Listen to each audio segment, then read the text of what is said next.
Hi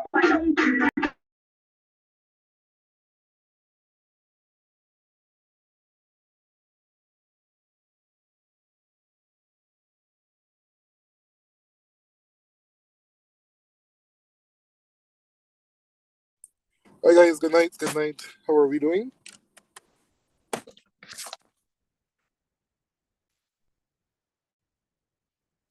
We don't have chatters tonight?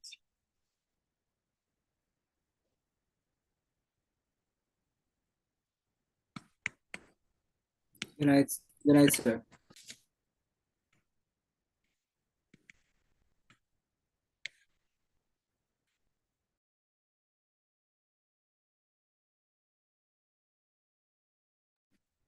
All right, so we want to look at some main things quickly. I don't know how long I'll be able to stay with you because my battery is low and I don't think this charge is charging adequately. So let's try to get it started. Please desist from writing on the screen.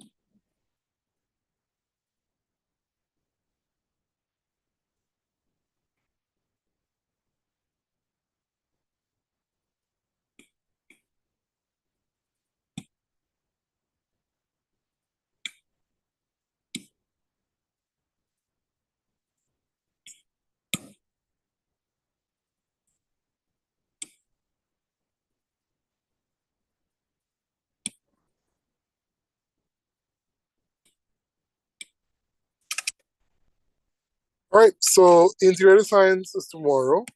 The paper is going to be quite reasonable. Quite reasonable in the sense that even if you don't study, you can still pass the exam or you can still do very well, right? If you do study and there are some things that you can get a grade 1 very easily. That's how the exam is, right? So it's nothing to worry about, and especially if you have a good SBA score on your side as well, even better, right? So just bear in mind that it's nothing to worry about, nothing to stress yourself about. It's something that is totally manageable, right? Good. So let's get into it. Again, I will ask you to desist from writing on the screen, please.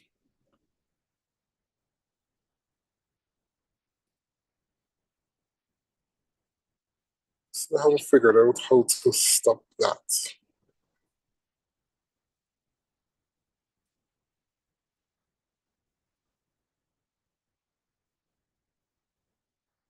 Give me a minute.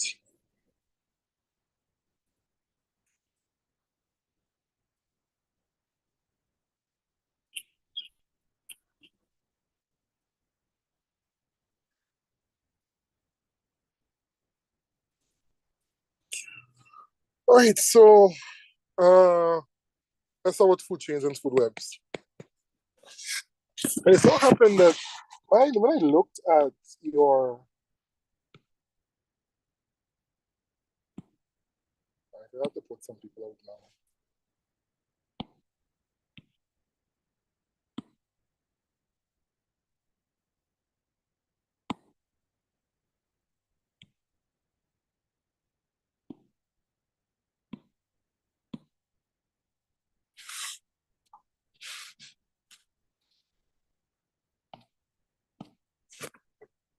Give me a minute.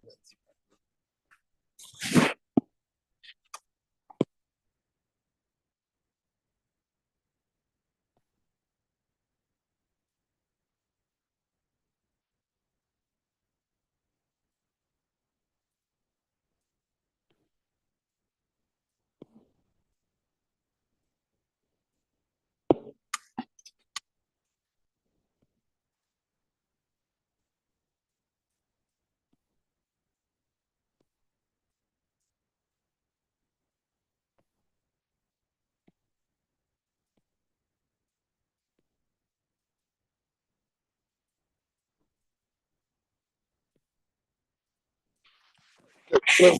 So we're talking about food chains and food webs. And before I get into that, when I looked at the human and social biology exam, everything on that exam except one 2-mark question we did not speak about prior to the exam. All of it else we spoke about the night before the exam. It's interesting because many students came out of the exam and say, oh, many of the things that we did not come. And I'm wondering, did you see the same exam paper I looked at afterwards? Because if you did, you would see the exact thing. The science exam, just be careful. Listen, let me say this again.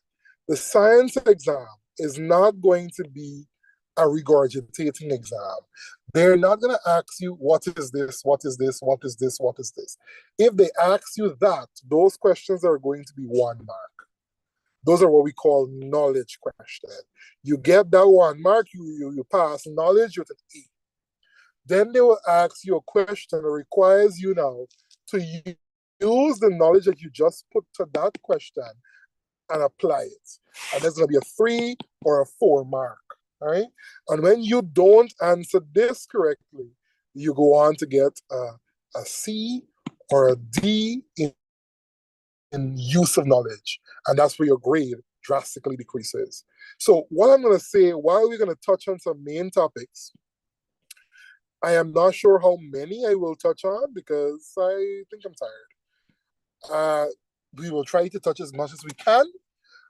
Just bear in mind that most of the things we talk about will still appear in the exam. And it's now your duty to sit in that exam and ensure you figure it out. Figure out exactly where this came from and what we are dealing with, right? You owe yourself that much. Good. So we're talking about food chains and food webs. So your food chain, they can ask you to describe, to define that. What's a food chain? Can anybody give that information to me? What's a food chain?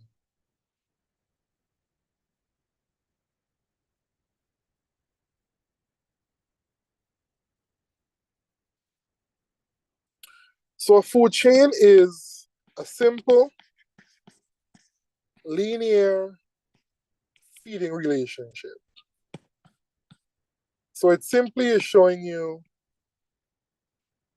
a linear pattern of how energy flows from one organism to the next. A food web, on the other hand, is a complex feeding relationship. Complex feeding relationship. So your food chain is a simple linear, while your food web is a complex feeding relationship. So your food web contains many food chains, right? Your food web contains many food chains. Let me see who I have in the class here.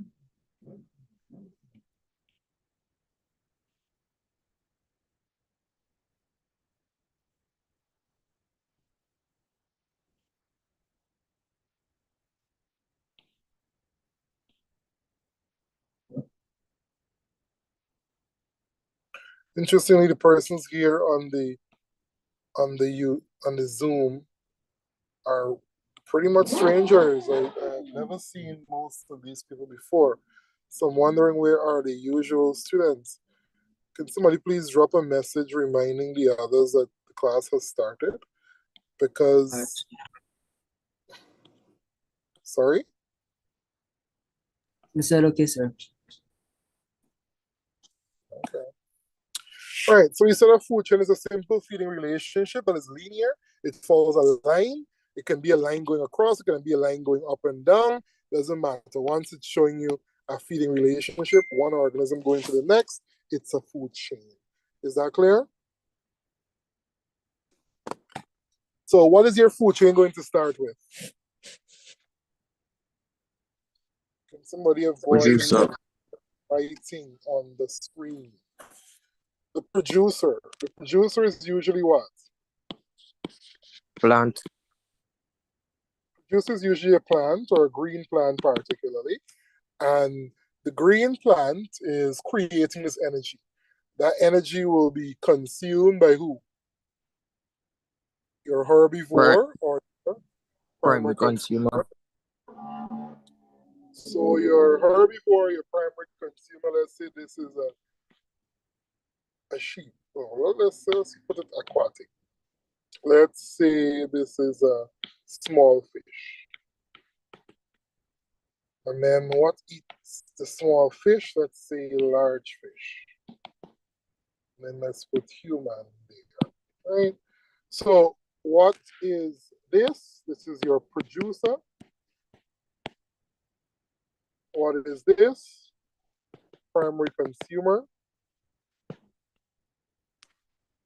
What is this? Secondary consumer. What is this? Tertiary consumer. If there another one, they can be a quaternary consumer. But you get the point, right? Good. So let's try to understand what we're seeing here from the side view, right? If we are to look at the energy pyramid and look at how much energy is available throughout the different stages of this food chain, we will see something like this, all right? And once food chain come on the exam tomorrow, these are going to be the questions that they're going to be posing to you. So make sure you pay attention, right? Good. So you can't be coming to the class and not pay attention and mess up when you see the question come in the exam. You owe it to yourself to pay attention. Good. So, like I said, if the question comes tomorrow, they're going to ask you something like, how much energy? Why?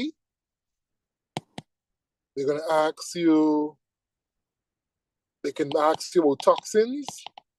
They can ask you about why organisms feed on multiple other organisms. So let's examine this. The producer will have lots of energy. The primary consumer, the secondary consumer, tertiary consumer is going to have a decrease in the amount of energy that they get from the original source. Can you tell me why? There are two particular reasons. Can you tell me why? Why is there a decrease in energy as the food chain progresses? Food chain or food web progresses.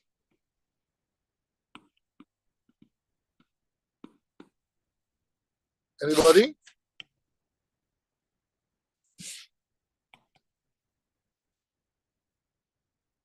The class will end very quickly if I'm talking to myself, right? Probably because just saying.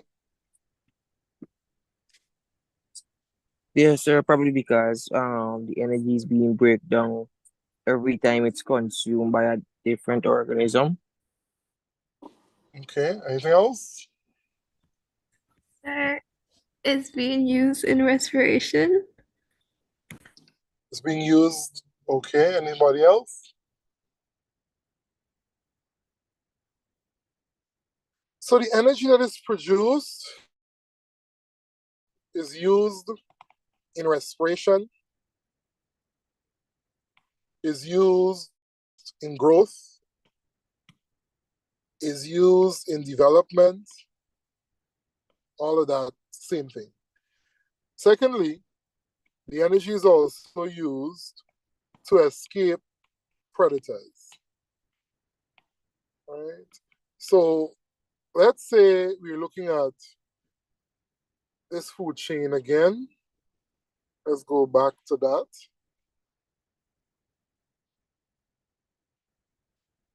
We had producer, small fish, large fish. Before this, the large fish was successful in eating this small fish may have gotten away quite a few times. So energy that this small fish gained from the producer would have been used up to escape predators until it was caught, right? So one, energy is lost by respiration or the release of heat. Energy is lost by growth and development. Energy is lost from escaping predators. Is that clear? Yes, sir. Yes, sir. All right, good. So what else can they bring in this here? They would ask you something. Let's say let's do a food web now. Let's do a web. All right. So let's say grass, mouse,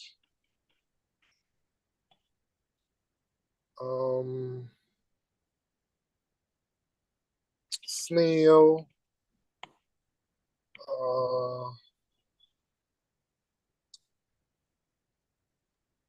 Rabbit. rabbit.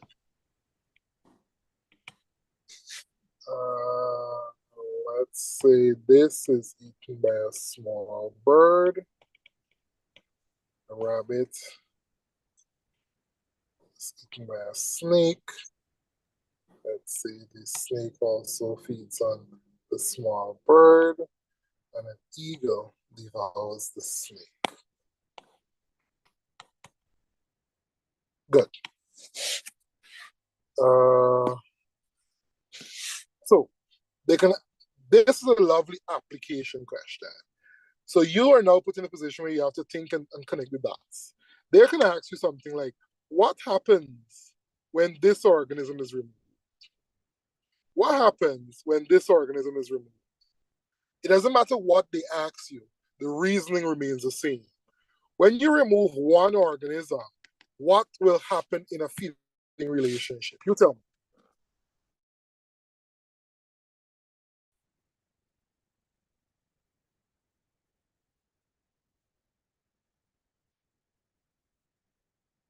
It's energy. Less energy, that's all.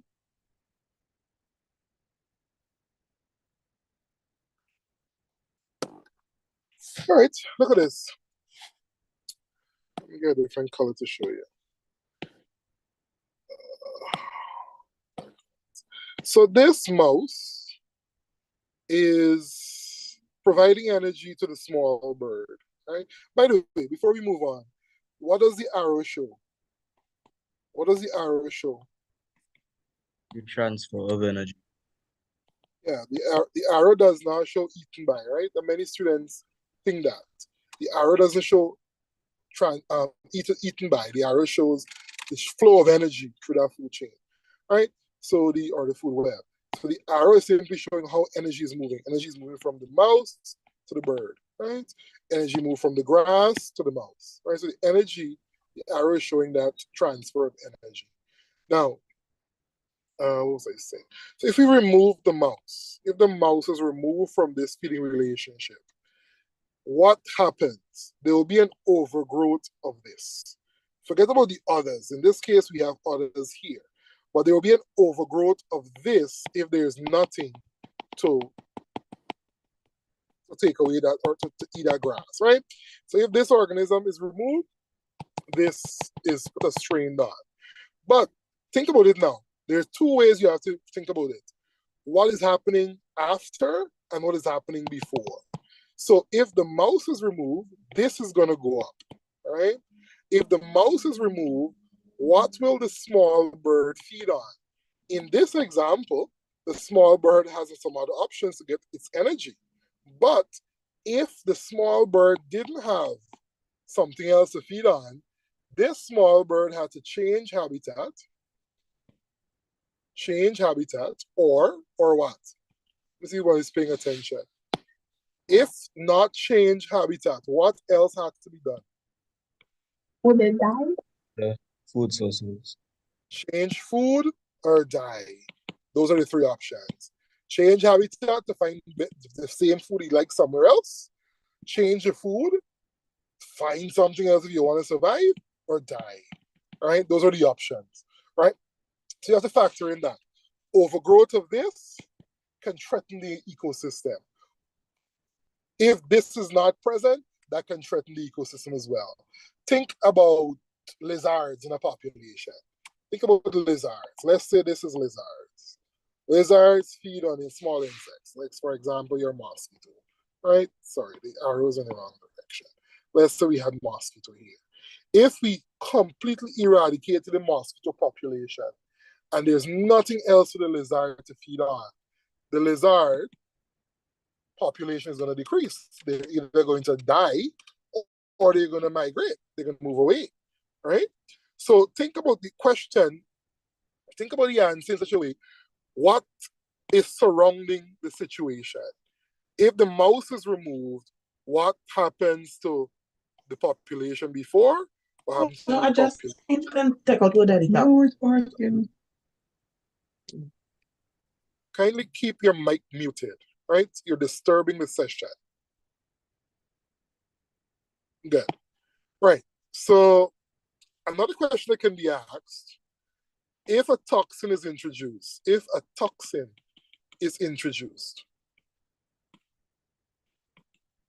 what happens? So let's say we introduce a toxin to the grass.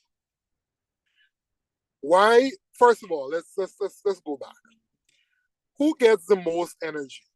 The organism closer to the bottom or the organism closer to the top? Let me draw some letters. This is A, this is B, this is C.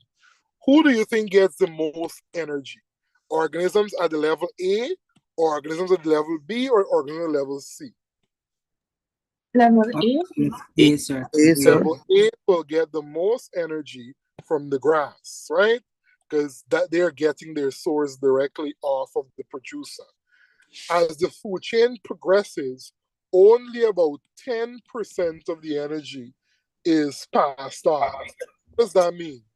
So let's say we had at this level here, at the first level, we had 1,000 joules of energy. And at this level, we have 100 joules. And at this level, we have only 10 joules. What are you seeing there? That's simple maths. Energy is decreasing as the food chain progresses. Now, you got to interpret that now. If the eagle is getting less energy, what does the eagle have to do to survive? Get multiple sources of energy, like foods, like multiple sources of animals, I guess. I don't know. The eagle, therefore, has to for it to survive, has to feed on multiple sources. So if a 10% come from A, a 10% come from there, a 10% come from there, it adds up, right? So taking that in mind, what do you think will happen if a toxin, a particular toxin, is introduced in any part of the ecosystem? What do you think might happen if a toxin is introduced in any part of the ecosystem? Based on what we It might eventually affect all the organisms. it affects, you gotta tell me something more than that. I didn't go through all of what I just went through for you to just tell me that. It's a toxin, of course it's gonna affect organisms. They can't just tell me that. Anybody else? The entire habitat could die. All right, yeah. It's a toxin, yeah, they can die, but try to tell, let me ask the question this way. If a toxin is introduced, because the eagle, okay, would this eagle have the most of these toxins or the less or the least of these toxins? What do you think? The least. And that tells me you don't understand what I was saying. That's why I keep asking the same thing. Anybody else? The least or the most? For the most? The most. So you now have to tell me why, because it's not just telling me the most. Because of the difference, the energies of the different food webs, the energy will reduce because of the toxins, so the eagle will eventually die. I lost the ability to continue to survive. Oh my. You went on a tangent there. I don't know what you just tell me the most, and then now suddenly the eagle dies. What are you talking about? You just tell me okay, fair enough. All right, good. So remember we said just now that because the eagle only gets 10% of energy from the original source, it had to feed on multiple organisms, right? Right? Yes, sir. Yes, sir. Yes, sir. Good. So if it's consuming toxins, the same toxin from multiple sources, what will happen to the overall amount of toxin in this eagle? Would it be more or less? More. More.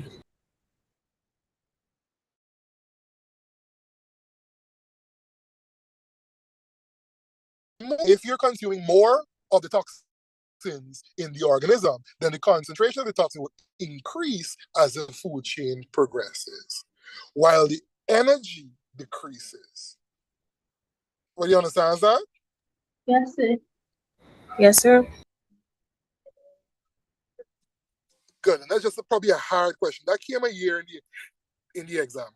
Sorry. That came a year, right? So it's something that you should be able to be aware of.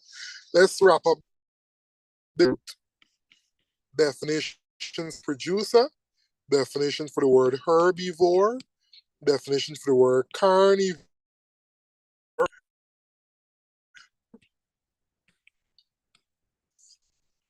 You said consumer, we discussed those already. Yeah, what's a producer?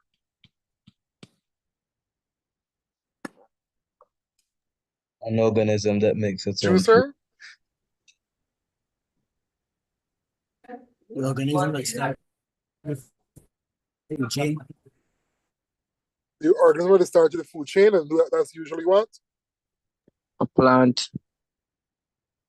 Not just a plant, but a green plant, right? The green plants are the ones who produce their own food, right? Because they have chloroplasts, right? Good. Who's the herbivore? Or what is the herbivore? A herbivore is any plant, green plant, Anyone?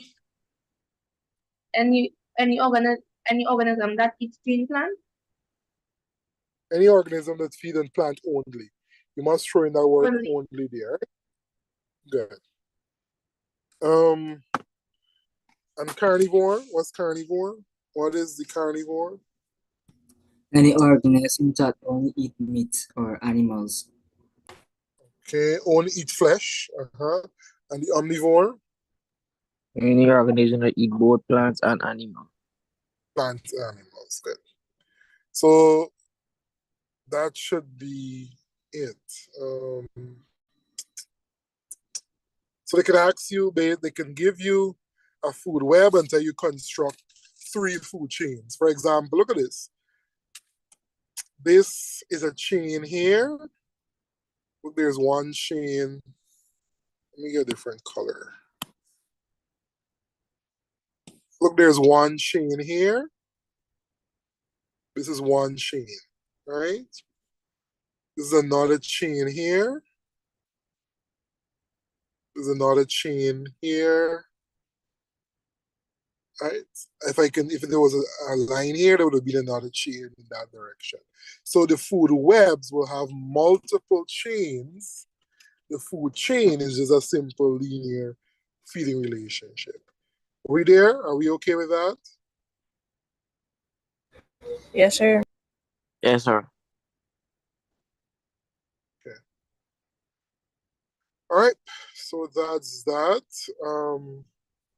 Do we know what are biotic and abiotic factors?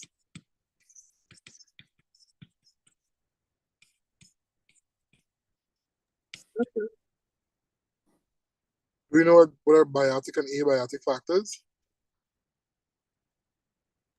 All right, so your biotic factors are the living things in the ecosystem, while the abiotic factors are the non-living, right? So the non-living. So biotic, living, abiotic, non-living, right? Abiotic, opposite of living, of biotic, right?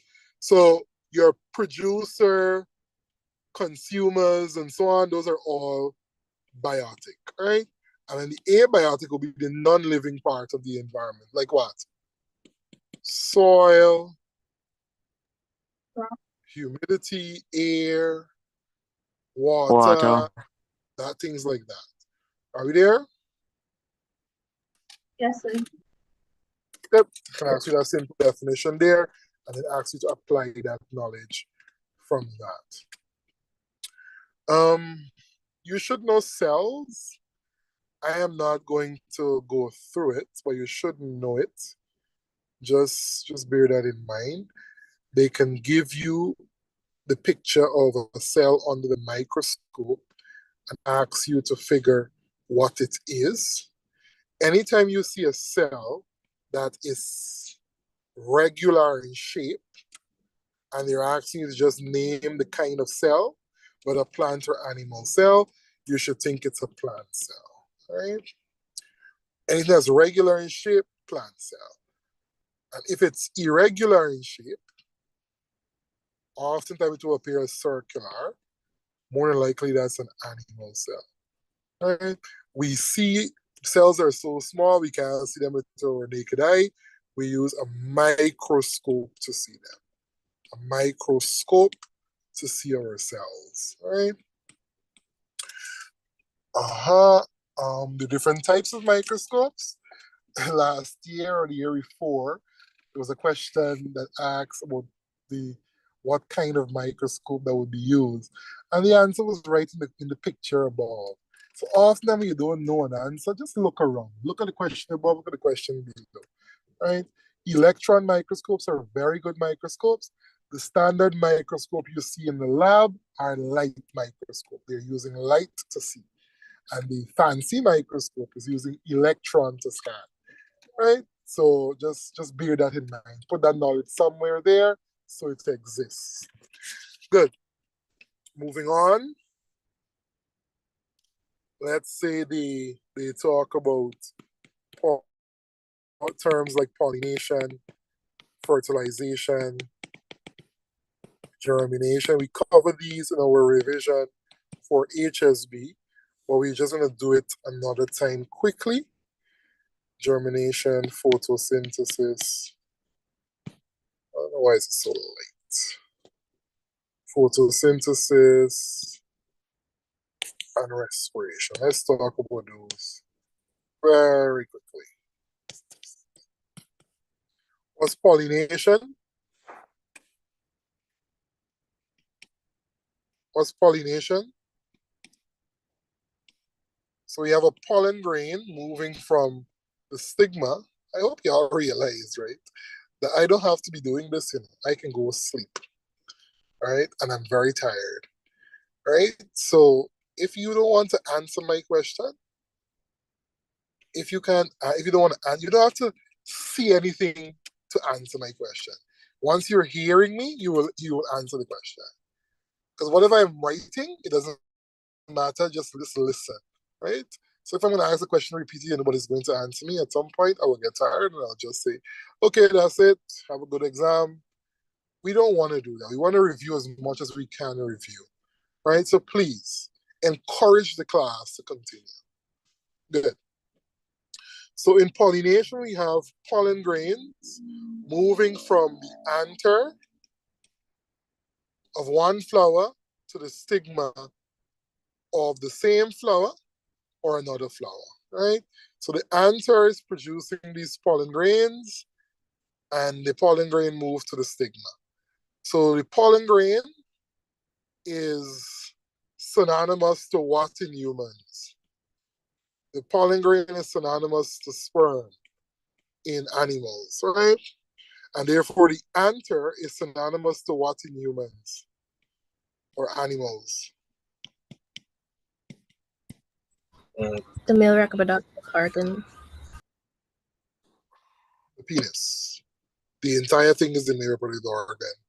All right, so, okay, good. So the penis, and penis is to anther, pollen grain is to sperm, right? That's a nice question that came before. So the stigma is very much closely related or closely synonymous to the vagina in the animal, right? What are they both doing? They're both receiving the male gamete, right? So the stigma is pretty much like the vagina, right? So Let's talk about fertilization in plants quickly, because this can come in the exam. I don't think I can make a very good drawing of that at this time, but let's quickly see. All right, not bad at all. Good. So that doesn't look very pretty. Well, let's say the pollen grain lands on the stigma. This is your stigma here.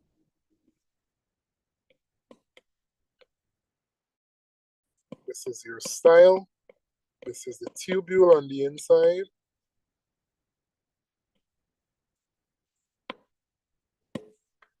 This is the ovary. Okay, where did that go?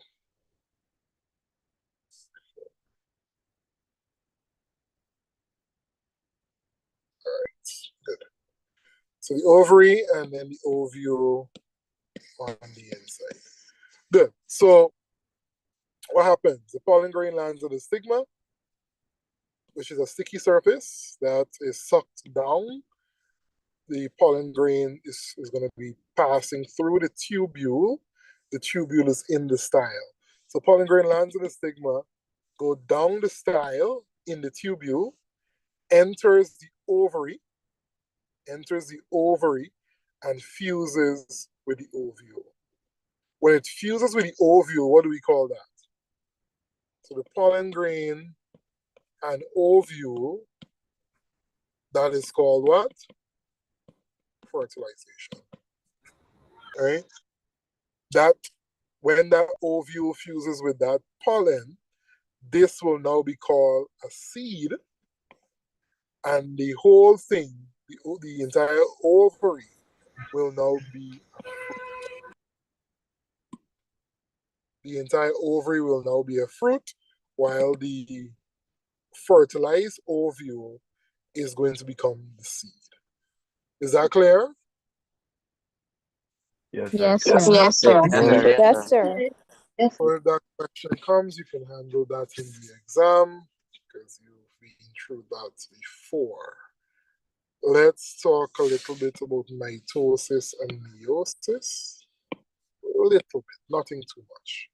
So mitosis, meiosis occurs in somatic cells or body cells. Meiosis occurs in germ cells. What is another name for germ cells? Sex cells. Right? Produce identical daughter cells. Produce unidentical daughter cells. Right? So meiosis produce unidentical daughter cells. Mitosis produce identical daughter cells. Mitosis creates 4 to 6 chromosomes, or a cell with 4 to 6 chromosomes, or what we call 2N. Persons who are doing biology would know that. And meiosis produces 23 chromosomes, or what we refer to as N. Now, let's talk about an advantage and disadvantage of this, because that's what the exam likes to bring. So, with mitosis, the daughter cells are identical. In other words, if you have characteristics that the parent has that is identical to the daughter cells or the offspring have, then the characteristics of the parent are the same characteristics of the offspring. That can be a good thing and a bad thing. Can you tell me how that's a good thing? Quickly. If the variation doesn't exist in mitosis, how is that a good thing or a bad thing? All favorable traits are shared. Very good. Favorable characteristics are passed on. So for example, let's say the parent produce high yields or very good yield. the daughter cells will be able to produce a good yield as well. But the sad thing about that is if there is a disease that a parent is susceptible to, for example, any random plant disease, that disease will also wipe out the daughter cells. Why? It's the same DNA. Is that clear? Yes, sir. Yes, sir. Yes, sir. That's something you can see. That's something you can see on the exam, right? And let's talk. Let's go back now and continue our discourse on those terms we had. So we know what fertilization is: fusion of gametes, male gamete, female gamete. Fusion of gametes, male gametes, fusion, female gametes, right?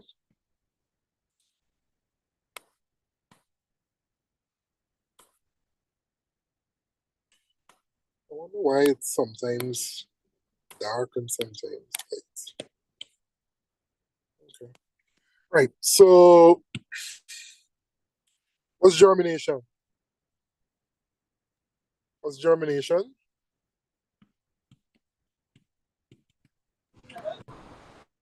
Sir, it is the growth of So the seed moves into a seedling, right? The seed is moving to a seedling, right? So the seed is no longer a seed, but is now a new plant, right? So simply write the process by which a seed grows into a seedling or into a new plant. Good. The question is going to be on the exam: conditions necessary for germination. Conditions necessary for germination. What do you need to have for germination to take place? What do you need to have for the seed to move from a seed to a seedling? And let me tell you how the science exam is going to come. So let's say tomorrow this exam brings this topic, but they will not bring the topic like how I'm telling you it here. It will come in a decorated way. They're going to give you, I just hope that they don't give you this exact thing I'm giving you, because y'all going to say I had the paper. I just hope it's not the exact way. But I'm just giving you a reasoning of how the exam comes. They will give you a Petri dish that is in the fridge or in a temperature of 0. They will give you another Petri dish that is about 37 degrees. And they give you another Petri dish that is boiled in hot water. And then they will ask you now, which of those Petri dishes will the plant germinate? Make sense? What are they trying to do there?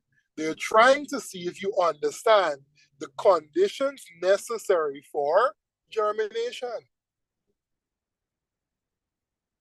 So let's talk about that. What do we need for germination to take place? Appropriate. I like that word, appropriate. Appropriate temperature.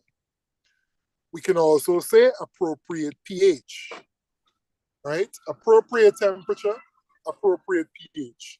Now, if the temperature is not appropriate, too high or too low, what will that lead to?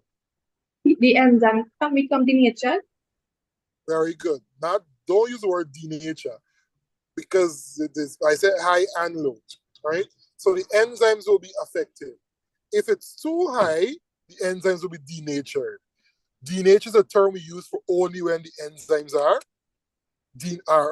exposed to high temperature, right?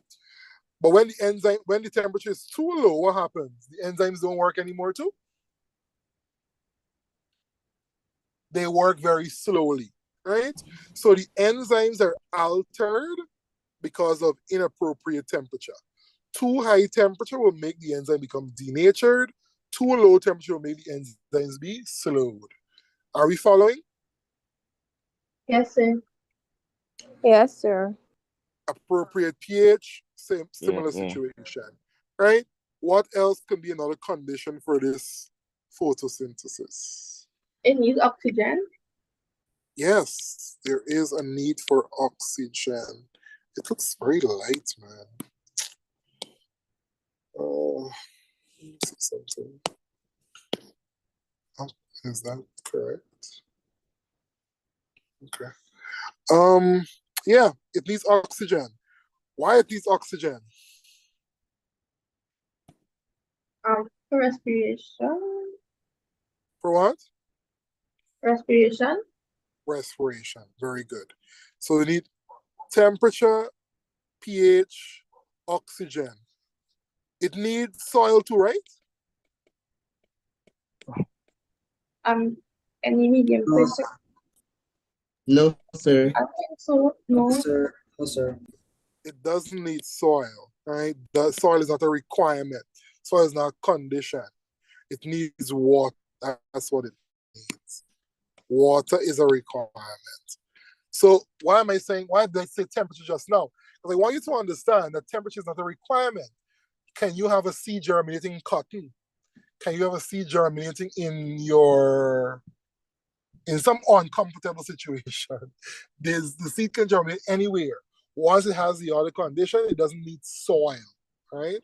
Good. The soil is a good place for it to germinate. Why? Because it would more than likely have all of these other conditions in the soil. But soil by itself is not a requirement for the germination. It Sir, needs water. It the needs leaf would water. also be able to benefit from the nitrogen cycle. Pardon? That's what we're talking about in soil? Yes, sir. Yes, but we're not talking about the growth of the plant. All we're talking about is the germination. For the plant to grow, of course, it needs nitrogen and all of that. And the more of that it gets, the more it will grow.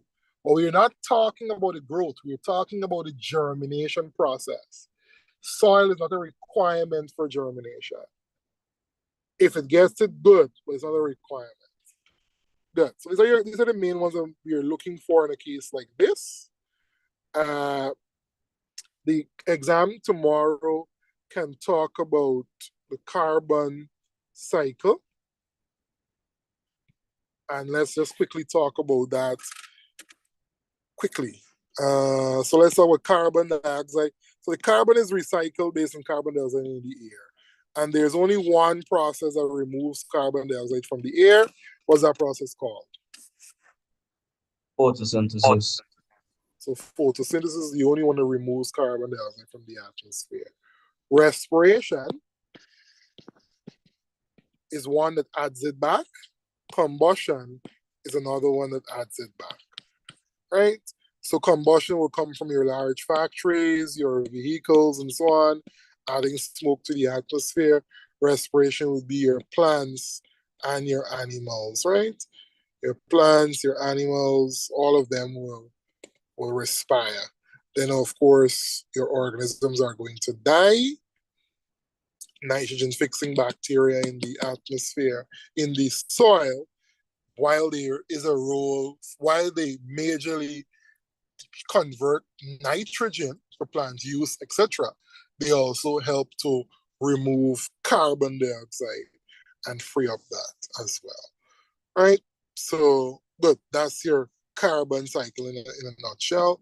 The processes respiration, combustion, photosynthesis are the main ones you want to highlight in that. Are they going to ask about the nitrogen cycle? Nah. If I'm going to guess and say, it's not going to come. Let's go back to these terms here. Photosynthesis, we know what that is. Respiration, we know what that is. So let's quickly talk about the two. And you see, sometimes I just want to hold students and shake them because they come out the exam and say, oh, we didn't revise that thing, or we didn't talk about that thing. So we spoke, for an HSB exam, we spoke about photosynthesis. And I don't know if you remember, but we put that equation on the screen. So what's that equation for photosynthesis again? Remind me. Carbon dioxide plus water and light energy over chlorophyll to glucose plus oxygen. All right, let me Yes, so our friend said it there. Let's say we have carbon dioxide, water, sunlight, chlorophyll give you glucose and oxygen, right? Now, students come out the exam and say, oh, that's photosynthesis, but the people bring respiration. Sorry, I never teach you that, or we didn't revise that. You see, you should know that photosynthesis and and respiration have a very close relationship. In fact, they're the opposites of each other or the reverse of each other. Whatever you learn in photosynthesis is really respiration. It's just the reverse of each other. What do I mean by that? Somebody move the thing. Hold on. Let me fight back this thing. Oh, I hope I don't have to write that back. All right, let's write it back, man. So carbon dioxide plus water, glucose, oxygen. Respiration is the reverse of that. Glucose plus oxygen will give you carbon dioxide plus water, and all you add in here is ATP. Why? Because respiration is the release of energy from the food we eat. Make sense? Yes, sir. So don't panic and say, oh, I don't know where that came from. It's the reverse. It's the same thing. If you know photosynthesis as well, the respiration is the reverse of that. Right? What can they ask you here? They can give you a graph and they show you that they're increasing the amount of carbon dioxide. And they're going to ask you, what will that lead to? If you increase the number of carbon dioxide, you're going to basically force or increase the amount of sunlight. You're going to basically force the production of more glucose. All right? They're just trying to see if you understand that concept of increasing anything over here. If you increase anything over here, it's going to increase what's happening over here. Right? So they can test that principle. Make sure you know the chemical symbols of all of these. Chemical formula. Right? Let's write that in case somebody doesn't know it. What's that? 6CO2 plus 6H2O, sunlight chlorophyll, C6H12O6 plus 6O2. All right, that is photosynthesis. And that's photosynthesis. Yeah, that's photosynthesis. And the reverse of that is respiration plus ATP. Right, you just add in that ATP there. Good. So because respiration is a big deal, let's just quickly talk about the two types of respiration. So there's aerobic respiration, and then there's anaerobic respiration. So aerobic, you're seeing that word air there. This one is using oxygen. Use oxygen. And anaerobic does not use oxygen. Aerobic produces large amounts of energy. Anaerobic does not produce a large amount, or just say small amounts. Small amount of energy. If we can quantify the energy, how much would we say? How much ATP molecules does aerobic respiration produce? Anybody remember from class? 2, sir. No, sir. 2 to 4. 2, sir. Aerobic.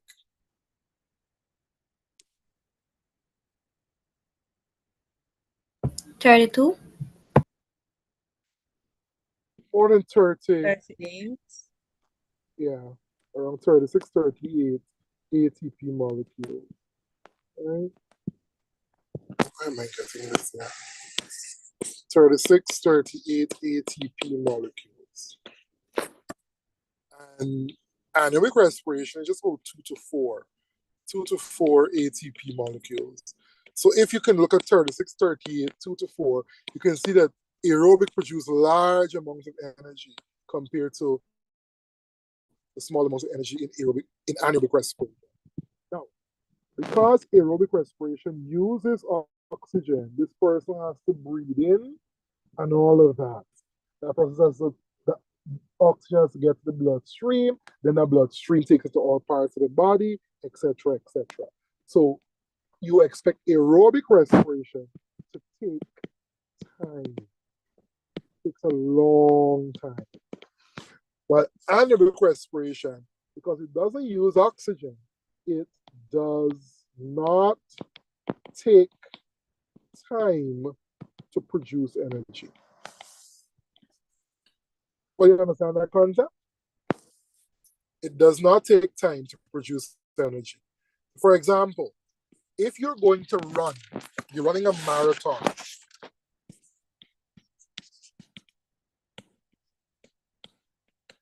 or you're running up a hill,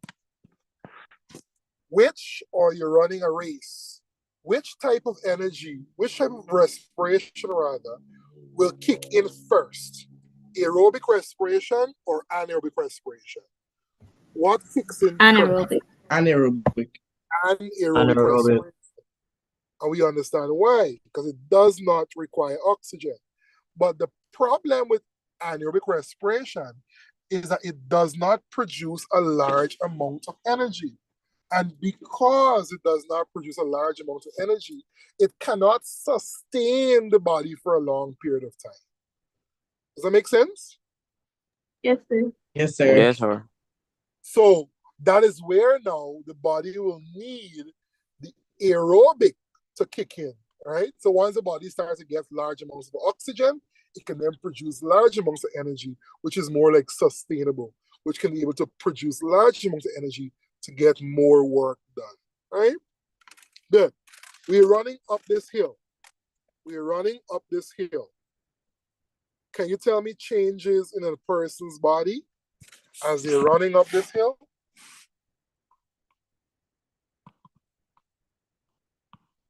Example like, Sorry, why is the, yes, I said sore muscles. Why is the muscle sore when you're doing activity? the use of its Lactic strain, acid? The building up of lactic acid. That's why it's sore. The body is producing lactic acid. Which type of this respiration produces lactic acid? Aerobic or anaerobic? Anaerobic. Anaerobic respiration. So when the body is making energy in the absence of oxygen and producing lactic acid, the body is respiring anaerobically. How do you get rid of that lactic acid? By breathing oxygen, taking in more oxygen, right? So deep breathing, right? Good. But no, I'm not talking about that. I'm talking about what happens in the body as you run up the hill. Let's talk about the heart rate. The heart rate will increase, and so too with the breathing rate, right? Let's try to understand why. When the heart rate increases, meaning the heart is beating faster. Why do you think, let's talk about the breathing first. Why do you think you breathe faster when you're doing exercise? Why? Because your body requires more oxygen. Because the body, is it just oxygen? It needs to get rid of carbon dioxide faster. Yeah, exactly. People only talk about one. They don't do complete answers. So you got to be careful within the exam, right? Ask them, what else can I see here? So yes, oxygen is important, but so too is carbon dioxide. Because we just said, when the body doesn't have oxygen, what builds up? Lactic acid. Lactic What acid. builds up? Lactic acid. acid. Lactic acid really is carbon dioxide trapped in the muscles. You understand that? So when you're going to tell me an answer only with oxygen and you ignore carbon dioxide, you get the point I'm making, right? Good. So the body wants to get rid of carbon dioxide and take in more oxygen. That's why the breathing rate is increasing. Are we learning there? Is that okay? Yes, sir. So the breathing Yes, rate is sir. going to increase. And now why is the heart rate increasing now?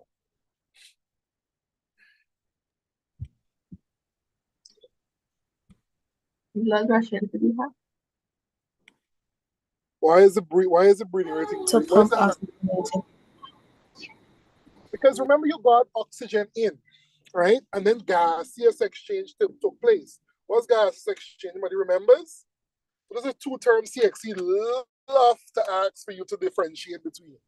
Breathing is simply inhaling or exhaling. Taking in air, giving off air. Gaseous exchange now is where the air that you breathe in move from the lung into the bloodstream, or for gases to move from the bloodstream out into the lung. So gaseous exchange is the exchange of gases at the level of the bloodstream. Can you remember that in the exam? Yes, Yes, sir. What is gaseous exchange?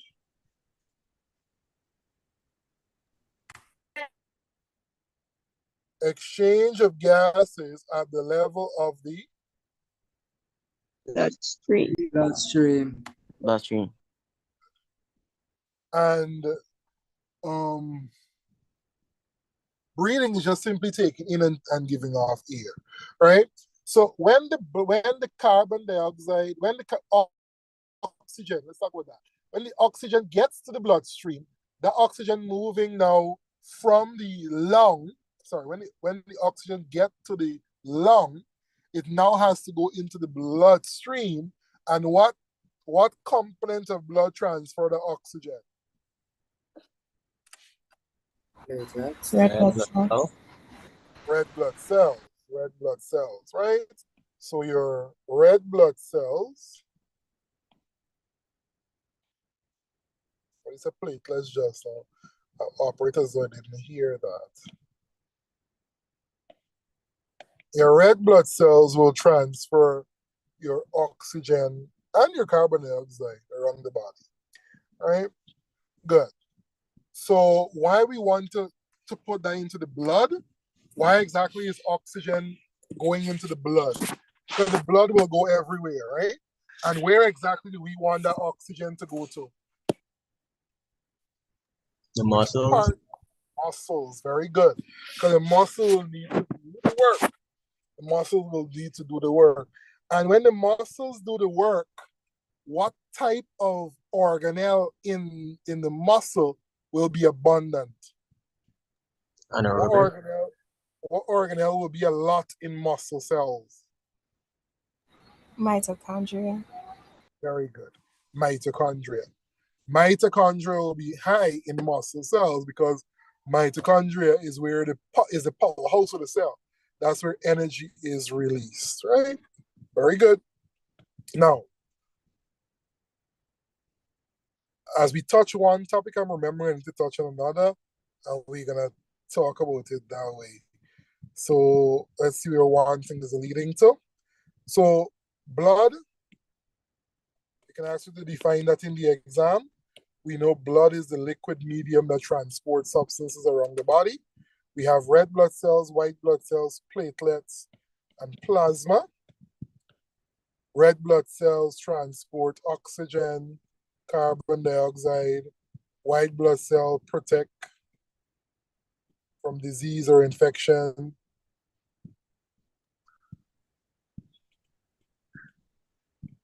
Platelets are responsible for blood clotting. Oh my, I'm being sloppy, sorry. Blood clotting, in other words, when there's bleeding, to stop that bleeding, the blood uses platelets to clot that blood. I'm not saying clog. For some reason, a child thought I was saying clog for a year. All right, so it's not clogging, it's blood clotting. And then plasma is that liquid that transports, right? So this is where most of your substances will be transported. Which is what? What's transported here? Hormones, waste, etc. Right? Good. Is that clear? Clear?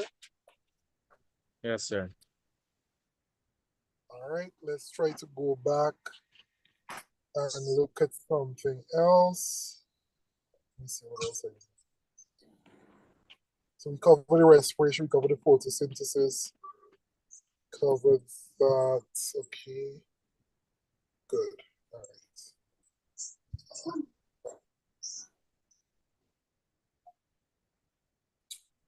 All right, so let's talk about something that come every year in the exam. Let's talk about something that come every year in the exam.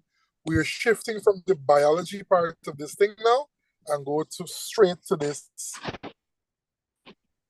more pressing thing that you will definitely see on the exam. Let's talk about alternative source of energy.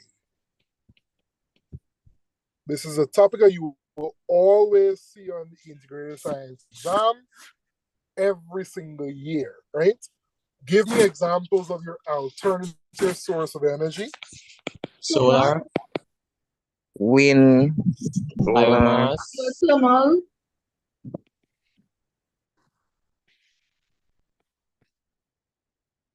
Hydro. Somebody stop me on the bloody screen, man. Geothermal energy, wind energy, solar energy, hydro power. Are we missing anything? The biomass. biomass. Biomass. Not to be confused with natural gas, right? When you hear natural, you think, oh, it must be renewable. No, it's not, right? Good. Biomass, biogas, same thing. Good. So exam likes to ask you for an advantage and disadvantage. Let's talk about that. Advantage. Using alternative source of energy is clean on the environment. So it doesn't harm the environment. It's clean. It's cheap in the long run. It's not cheap at the start, but it's cheap in the long run. Give me another advantage of these alternative source of energy. sir, the energy they create can be stored. Energy can be stored for a later time, okay. Energy. Provide new energy. I'm going to take that. Disadvantage. Let's talk about disadvantage now. Expensive to start. Expensive at first. Expensive to start up. It is. Yeah, he don't say it. Yes, he done said. Expensive to start up. And why is that so? The cost to start to get a solar panel, to set up a solar panel is expensive. The cost to start up hydropower, to start up a windmill is expensive, right? So it's expensive to start. That's the most significant disadvantage, right? Another disadvantage is that it might not always be reliable. Might not always be reliable. Why? Now, the sun is not always going to be out. If you date a red woman, when the sun is not shining, she's gone, right? So just saying that, just like alternative source of energy, they might not always be reliable, right? Just like how the red woman might not always be reliable, right? So you gotta be careful how you're choosing your spouse as well, right? You have to choose somebody who's reliable. I'm just saying. When it goes to talk now about the exam might zone in on one of this. And then they will ask you for an advantage or two advantage and one disadvantage. Or they might zone in on hydropower and ask you the same thing. It doesn't matter which one they zone in on. The advantage and disadvantage is the same. Is that clear? Yes, sir. Yes, sir. Why is the world moving towards, and these are also called renewable energy, right? This knowledge came in your social science exam. It comes every year. Why is the question going to be asked? Because this is a problem that exists in the world. It will continue to exist. The world is moving more towards renewable or alternative source of energy because we have an energy problem, right? What energy do we currently use? Fossil fuels. Yeah, we use fossil fuels, right? We use fossil fuels currently. And fossil fuels,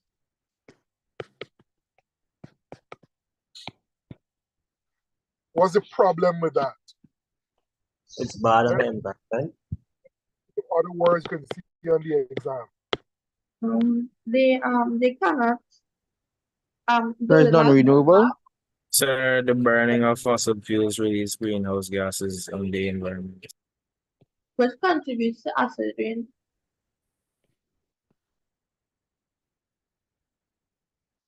You're all correct.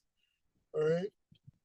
I'm trying to put some other words that you can see to all mean the same thing or the same idea. Global warming. Good. So these here are all terms that can ask you, why is this bad? Why is this bad? Why is this bad? Why is this bad? Come under the same blanket, fossil fuels. Why are those bad? Let's talk about the advantage. Let's talk about the disadvantage. Disadvantage, harmful to the environment. Harmful to environment. Why is it harmful to the environment? They release toxic gas, they release CFCs, they release gas that contribute to the greenhouse effect, making global warming a thing and all of that. Good. What else other than that? There is non-renewable. It runs out. Okay, it's non-renewable. It will run out at some point. Okay, what else? Acid rain. It can kill the living organism immunity. Yeah. If it's fermented. Harmful to the environment. Yes, you're correct. Produces what gas? What gas contribute to acid rain? Carbon monoxide. Sulfur dioxide, sir. Sulfur dioxide is the most potent one. Other gases can contribute to it too, but sulfur dioxide is the chief one of them all. Right? Is there another disadvantage you can think about? There's it causes pollution. The pollution is harmful to the environment. It can cause respiratory problems in humans. Yeah, it can cause health-related issues. So it's not the environment, now this is people, right? Health-related issues. Good. Advantage now. The major advantage why we're still using it, it's cheap. It's cheap. It's cheap, right? And it produces a significant amount of energy. Produces large amounts of energy. Anything else you can think about? This advantage? It's cheap to set up. I have the word cheap there. Whether you want to specify cheap to set up, cheap long run, cheap. Huh? But the problem is that it's going to run out at some point, right? It's harmful to the environment. It can relate to health issues, whether from the skin, whether the lung, it can lead to health issues. So these are what you're going to talk about on the exam. If they zone in on one and ask you about the advantage, it doesn't matter. Once you know the advantage for one, it applies to everything else. It's the same thing. The other question, I have to tell you something about seeds. Remind me before I forget. Yeah. What was I saying? The exam may ask you to describe the formation of fossil fuel. There are three, I usually tell my students, there are three things you want to make sure you talk about in a question like that. It can be a 6, 7, 8 mark question. Three things we want to talk about. One, time. One, high temperature, pressure. When I say time, I mean thousands of years. Dead remains. Dead remains. Plants and animals. So your answer would be fossil fuels are formed from the dead remains of plants and animals under extreme pressure and temperature over thousands of years. Right? So it's the formation of fuel formed by dead remains of plants and animals over thousands of years that were subjected to high temperature and extreme pressure. Making sense? Following? Yes, sir. Yes, sir. Good. So we talked about seeds, right? And the exam likes to ask you a question like this. So they say seeds need a storage of glucose.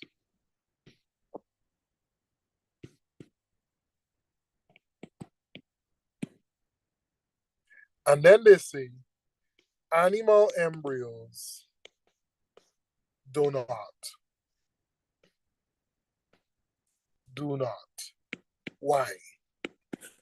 Why does a seed need a reserve of glucose, but an animal embryo, not a human embryo, an animal embryo does not need a storage of glucose?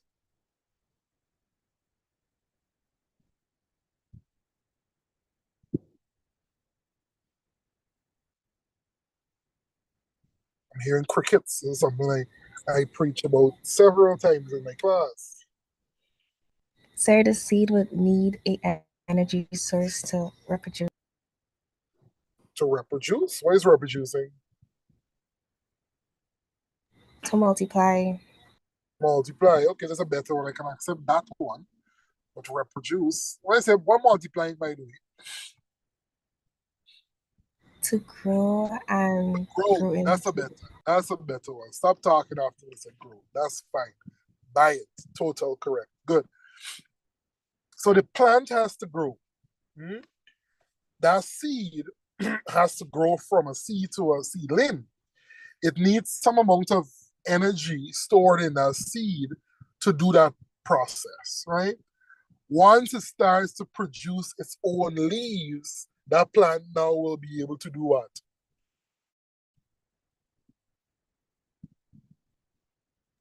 Make its own food. Make its own food. Make its food by photosynthesis. What do we call that? Autotrophic nutrition. The plant would make its own food. But the human embryo or the animal embryo doesn't need a storage of glucose. Why? Because it gets that glucose from the parent, from the mother, directly off of the mother, right? So the mother is going to have a placenta, and that embryo is feeding from the placenta. It's getting the nourishment from the placenta. The mother, on the other hand, doesn't really care well, it doesn't lose anything really, right?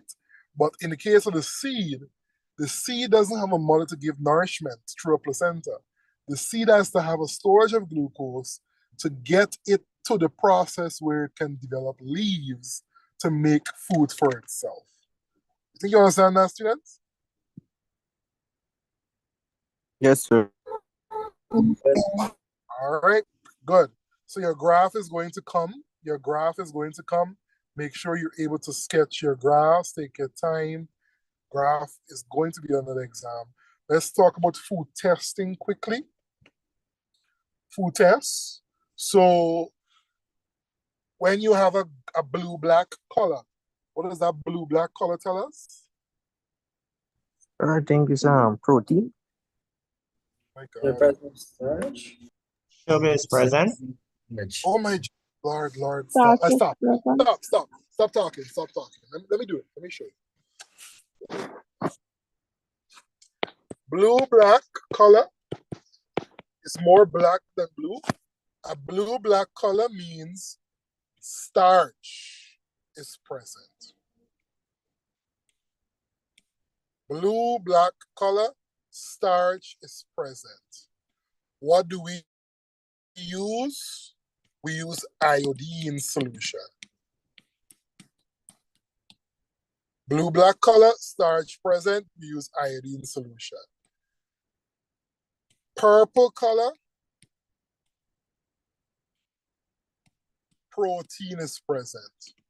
P for purple, P for protein. Please don't ever confuse the two. P for protein, P for purple. Right, what do we use for that? We use copper sulfate, sodium hydroxide. They would never ask you about this. They wouldn't ask you about this one here particularly. But just know purple color, protein is present.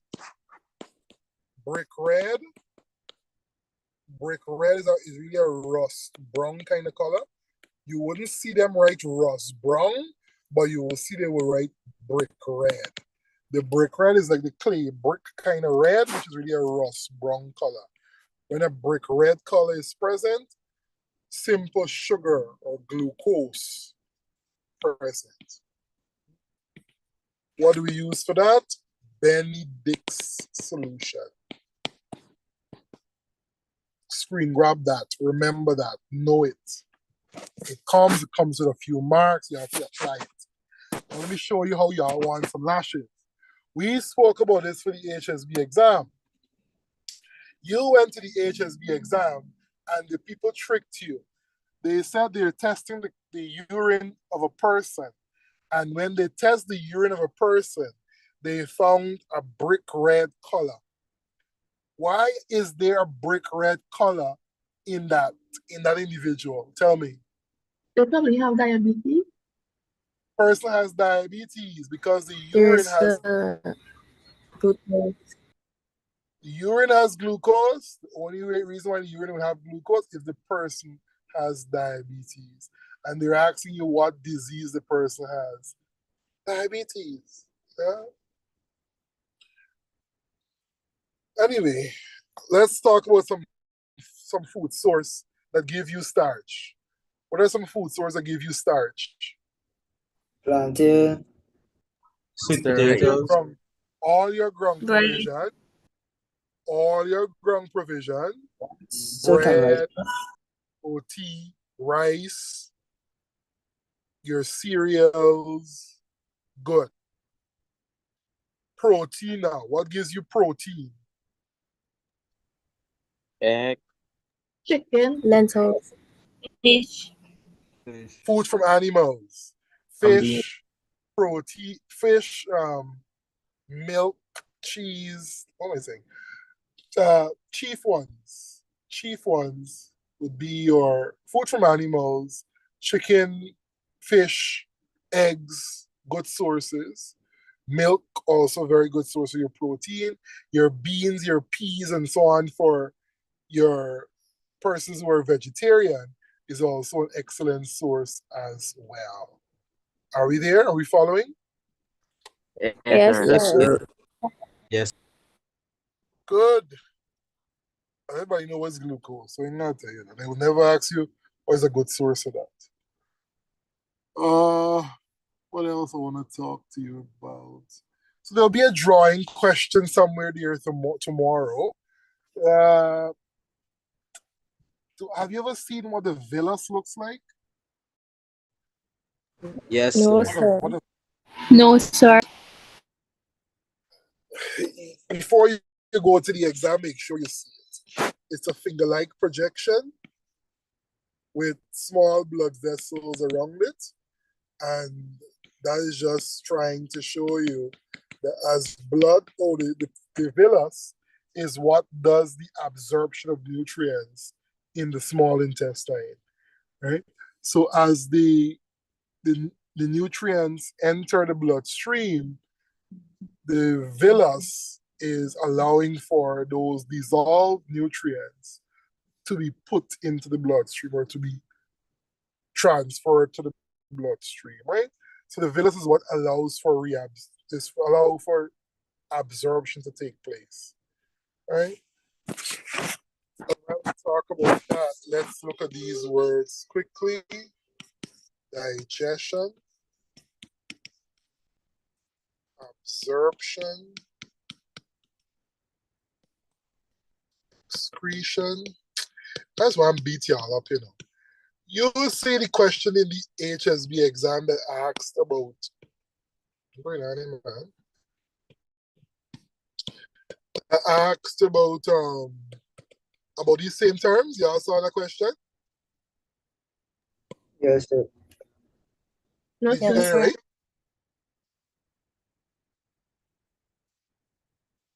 Okay, I get it right. I wouldn't answer either. So let's talk about these terms. What's digestion?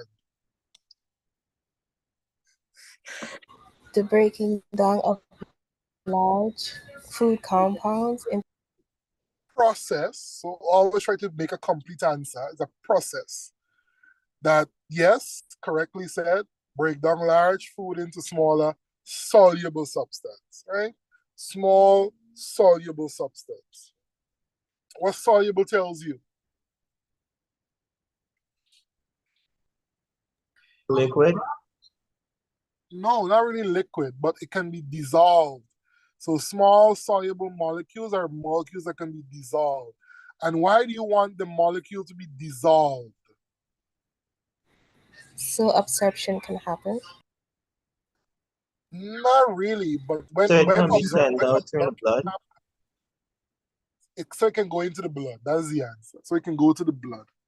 When it enters the blood, it has to be dissolved in that blood. Right? Because the blood can carry around solid substances. So it's soluble, transported in the blood, particularly by the plasma in the blood, and you want that to get to different parts of the body for assimilation to take place. And we'll talk about that now. What's assimilation?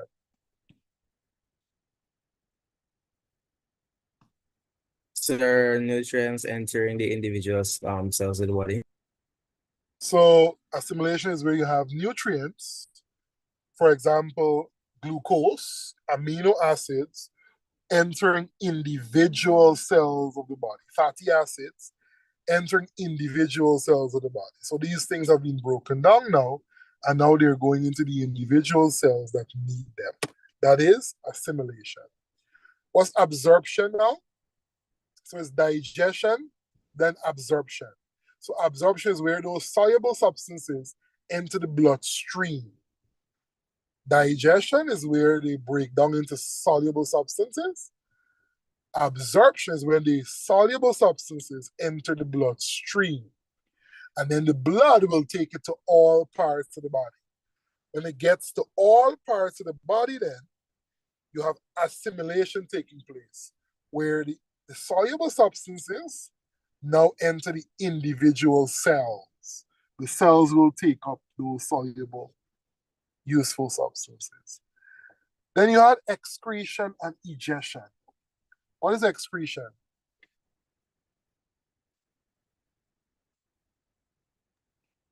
The body getting rid of waste. Can't tell me just Metabolic waste. waste. Excretion is the removal of metabolic waste from the body. It's the removal of metabolic waste. So you have some metabolic process ongoing, and after that process, the body is releasing metabolic waste, right? Some waste from a process. That's what we call metabolic waste. And we talked about this the night before the HSB exam. Tell me some examples of excretory products. You go into the exam and the same thing there, and nobody answered the question correctly. Sweat, carbon dioxide. Urine. Urea. It's not urine. It's not urine. Urea. Tears. So, Kungsi. No, Kungsi is not one.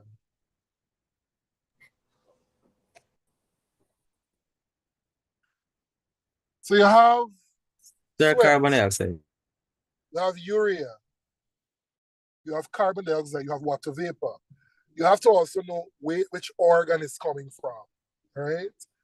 So sweat comes from where? Skin. Urea is coming from where? The Kidney. Urea, kidneys. Ammonia is coming from where? Liver. Carbon dioxide, water vapor, lung. Right? Good. Now, what is egestion? Egestion is the removal of undigested waste. It's the removal of undigested food. Removal of undigested food, right? The undigested food is undigested because there is no nutrient. Why do you have undigested food? Because your body there's no water. No, it's nothing to water. Sir, because your body lacks the enzymes to digest the food. Because the body lacks the enzyme to digest the food. That's the reason why the body will have undigested food. There's no enzyme to digest the food material. All right? Good. Let's talk about long and short-sightedness. A year, I think it was 2017. That year, I had 1 grade 1 in integrated science and 23 grade 2s because the students couldn't remember for the likes of them long-sightedness and short-sightedness drawing. And I remember that because that class probably had the most promise. And I only had 1 grade 1 that year, and it was a girl named Jennifer Jordan that gave me that grade 1. Anyway, 23 grade 2s were not bad. I was angry that they weren't more 1s, but it is what it is. It is what it is. Anyway, let's talk about that. So, what's gonna come? The question can come in a way like this. Somebody sees close objects clear, distant objects are blur. What disease is that? Close objects clear, they're seeing close objects clear, and distant objects blur. That is what we call short-sightedness, myopia, right? Short-sightedness or myopia. Let's try to see what happens there. In myopia, the light rays are converging before the retina. What normally happens, your light rays are supposed to converge on the retina. That's what has to happen for you to see. Light has to converge on the retina. But for whatever reason, let's say light ray converge before the retina. When that happens, you have short-sightedness. This person will see close objects clear, but distant objects will be blurred. And let's try to understand why. If you pull this object closer to this eyeball, more than likely these rays are going to converge on the retina. So close objects are seen clearly, distant objects are blurred. What do you correct that with? What kind of lens do you correct that with?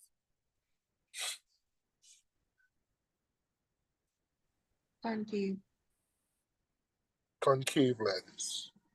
So your concave lens will fix that. Now, long-sightedness.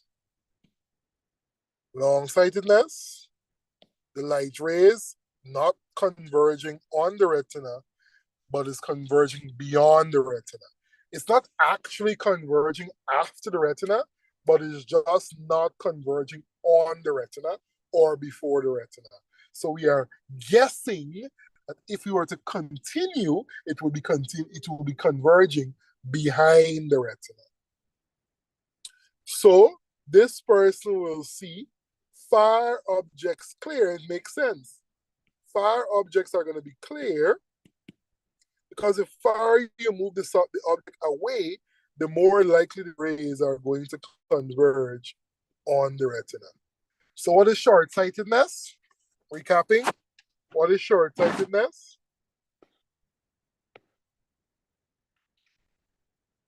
A person sees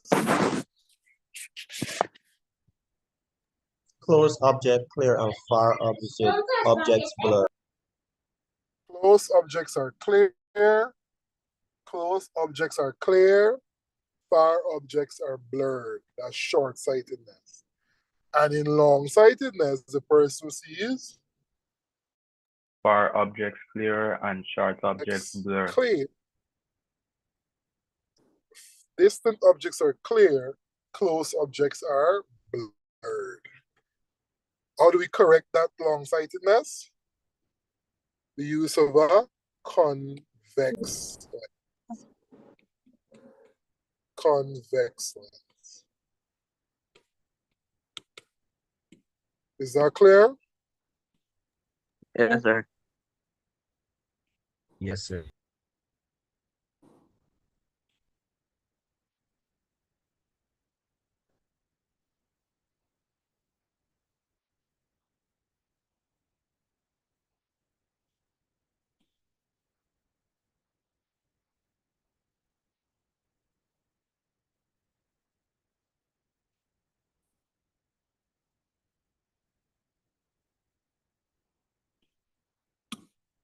I was watching to see who's in the class, and I'm very disappointed at not seeing some names. Anyway, I guess tomorrow is physics, so I guess physics is more important.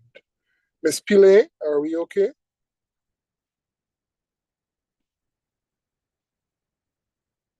Yes, sir. Ready for the exam tomorrow? Yes, sir. Are the exam ready for you?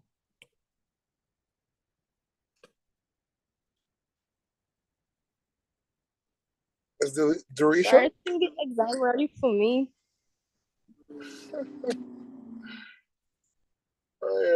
Rachel, are you ready for the exam? Yes, sir. I'm ready for the exam. Yeah.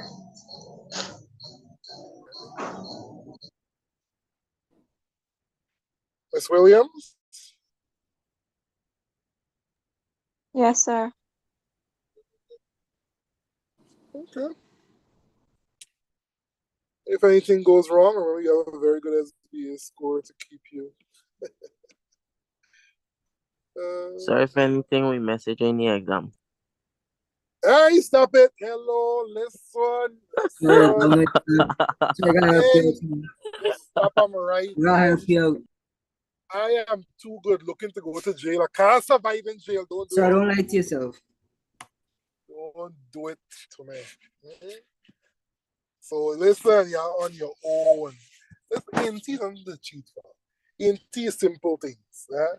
Hazards and so on, they're going to talk about. Inte exam is nothing difficult. Let's talk about two things that just came to my mind. We will talk about acids and bases.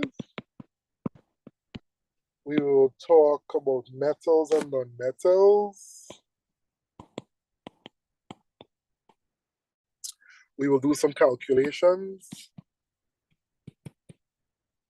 We will do a discussion on fuses. All right, fuses. Yeah. What are acids versus bases? So they can ask you to describe, or they can give you the properties and then tell you to decide if it's an acid or a base. All right? You don't panic. All you have to do is know the properties. All right? Acids have a pH of less than 7. Bases have a pH of more than 7. Acids are sour. Bases are bitter. Corrosive, they're both corrosive. So remember that. Acids are proton donors. Acids are proton donors, H+ ion donors. Your bases are acceptors of the proton. Your acids will turn blue, litmus paper red. Acids turn blue, litmus paper red, and bases turn blue, litmus. What am I saying? Bases turn red, litmus.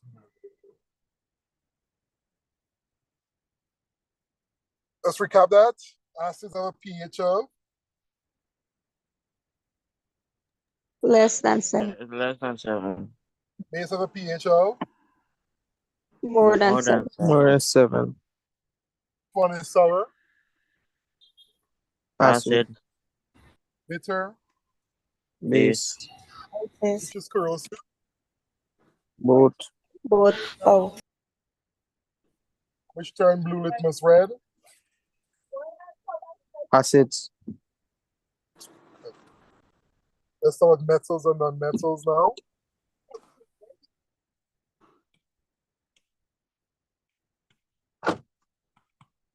So your metals are what? Shiny. Shiny.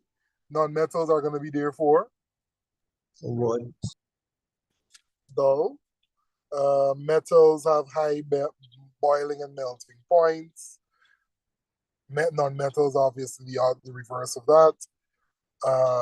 Which one is brittle? Non-metals. Non-metals. You try to think about it. All the good qualities would be your metals, and the other things would be the non-metals. Think about it that way. Right? What are conductors? What's a conductor? Conductors are materials that allow heat and electricity to pass through them freely. At time I was marking up, I don't mark interior science anymore. It's too cheap, and it really you don't pay you much. But the first time I marked the exam paper, there was a question: what is a conductor? And somebody wrote a person who manages the bus money. Please. That's real though. That's real. They are not talking about the bus conductors. They're talking about conductors as it relates to science. Right? So if the he conductor allow, of course, you can't get a mark. So it got A for effort. A for effort.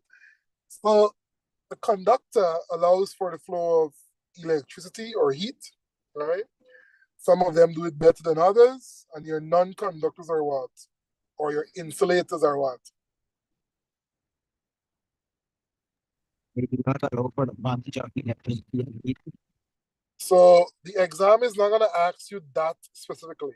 But what they're going to do is try to get you to apply the knowledge, right? Remember I told you that's what the science exam is going to be about.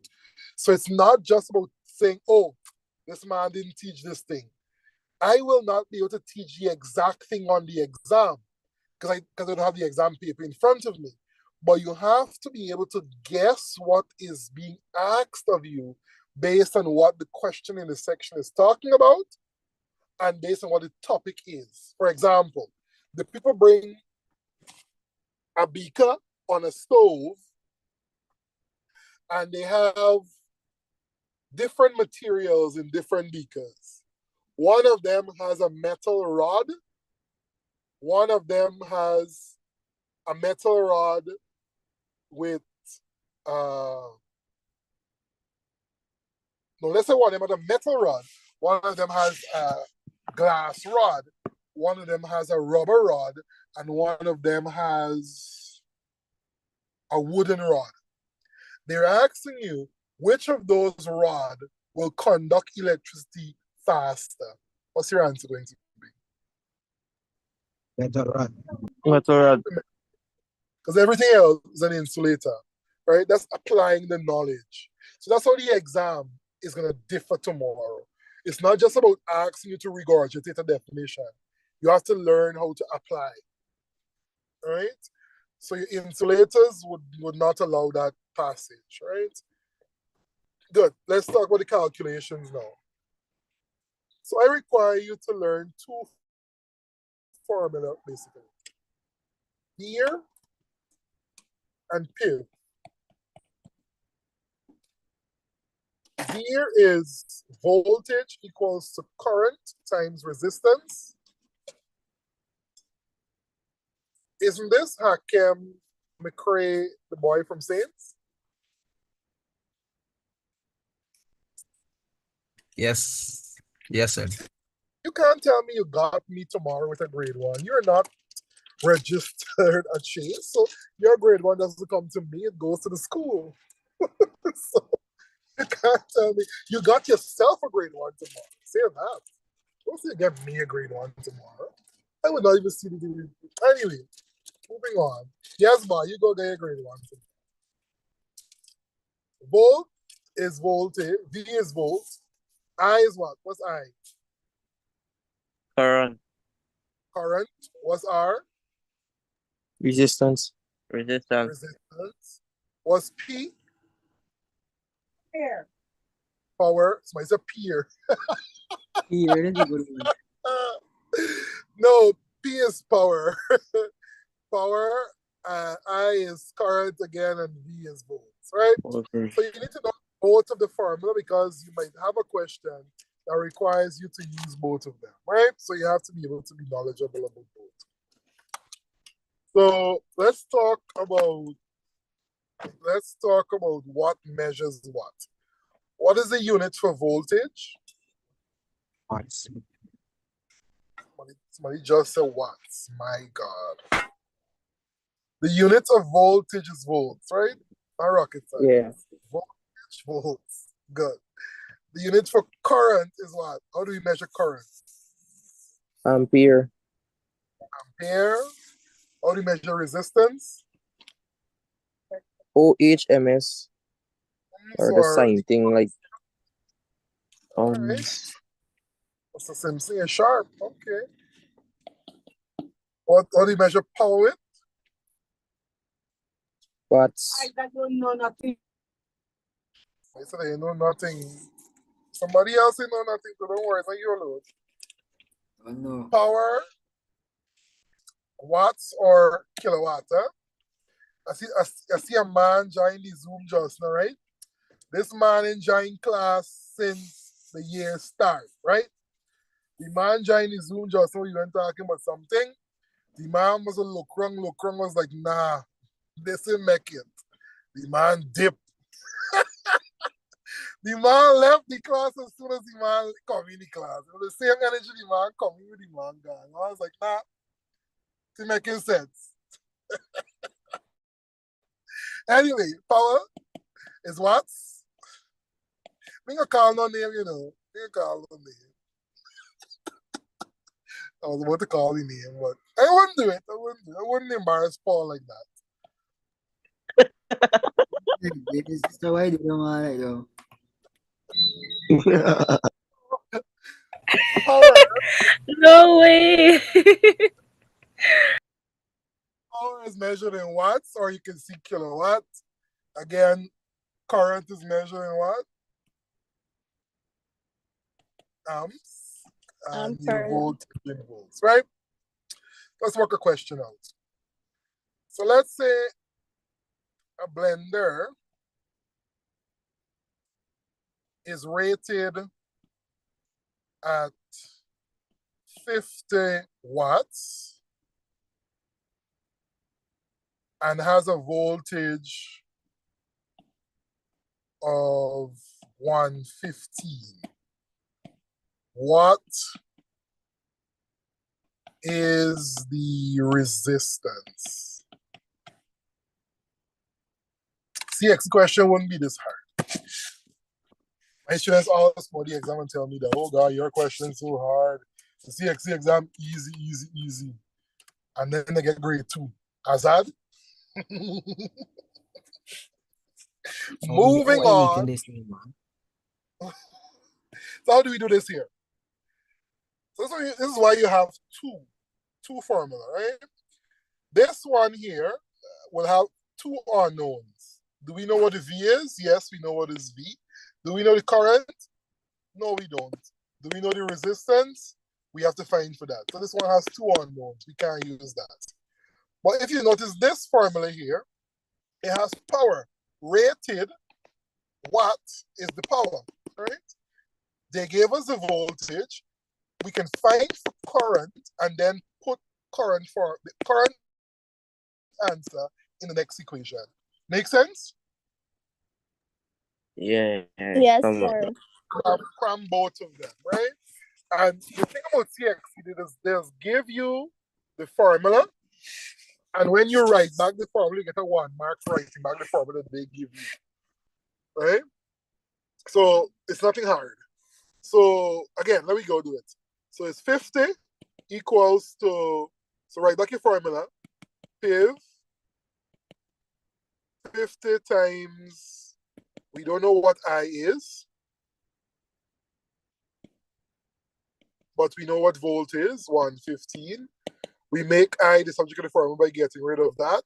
So we can basically get I equals to 50 divided by 115. What do we get here? Do it over. All right, let's show you. So we get rid of we want to make I the subject of the formula. So we have to get rid of this. This is multiplied, right? So to get rid of that, we have to do the opposite, which is we divide on one side and we have to divide the same on the next side, right? So that's how we get I is equal to 50 divided by 115. So what we get there? 2.3. 2.3. I'm going to trust your wisdom. And that will be A, right? You got to put in your units. So how the exam will give you the mark? 1 mark for the formula, 1 mark for putting in the values, 1 mark answer, 1 mark unit. So a simple 4 mark there for something as simple as that. But that's not your answer. The question is asking for what is the resistance. So now you're going to put in this 2.3 into the other formula. Here, right? What's the voltage? 115. Current was 2.3 multiplied by the resistance. So now you're finding for R. We get rid of Rhyme dip. Rhyme is like, nope, this is too much for me. Gone. Pressure bus pipe. So we find it for R now. We get rid of 2.3. So we have R is equal to 115 divided by 2.3. R is equal to what?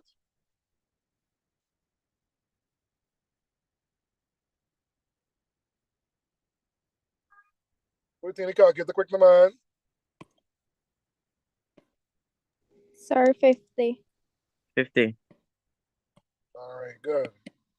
So resistance is 50 ohms, right? Simple thing, small thing, small thing. Exam wouldn't be so difficult. Question is going to be straight up, straightforward. You will understand, you will like it, you will be happy, you will pass. Let's talk about fuses now. So how the fuse work? So your all electrical appliances would have fuses. Well, one fuse. A fuse generally allows for the current not to be exceeded in an appliance. So if you ever heard the term the fuse blow, nothing is wrong with the appliance, you know. It's the fuse that has the problem. So what in your own words is the function of the fuse then? If the fuse is going to prevent the current from getting too high, what do you think the fuse does? Regulate the power. So it Regulate. regulate the amount of current going into the machine. Yes, regulate the amount of current going into the appliance, right? So if the current gets too high, before it damages the machine, it damages the fuse. And all you simply do in a case like that is replace the damaged fuse and your appliance will work again. Make sense? Yes, sir. Yes, sir. Now let's talk about the thermostat. This is the next thing they like to bring. I think this came not last year, but the previous year. I don't remember if it came last year, but the thermostat, how the thermostat works. Everybody has used electrical appliance before, and particularly the iron. The iron, when you use the iron, you get a ticking sound.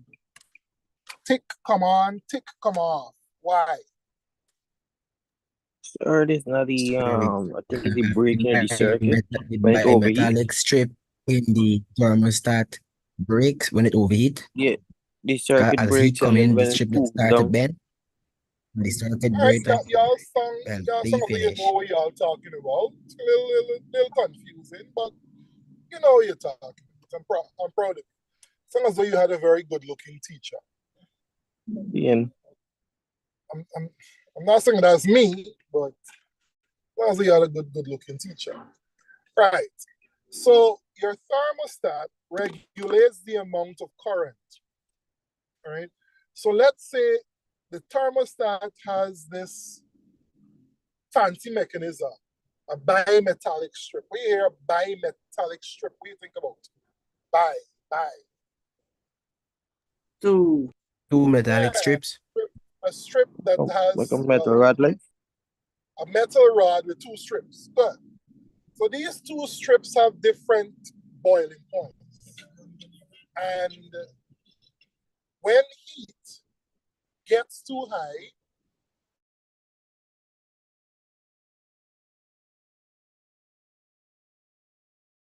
right, curve, will that allow the flow of heat through these rods?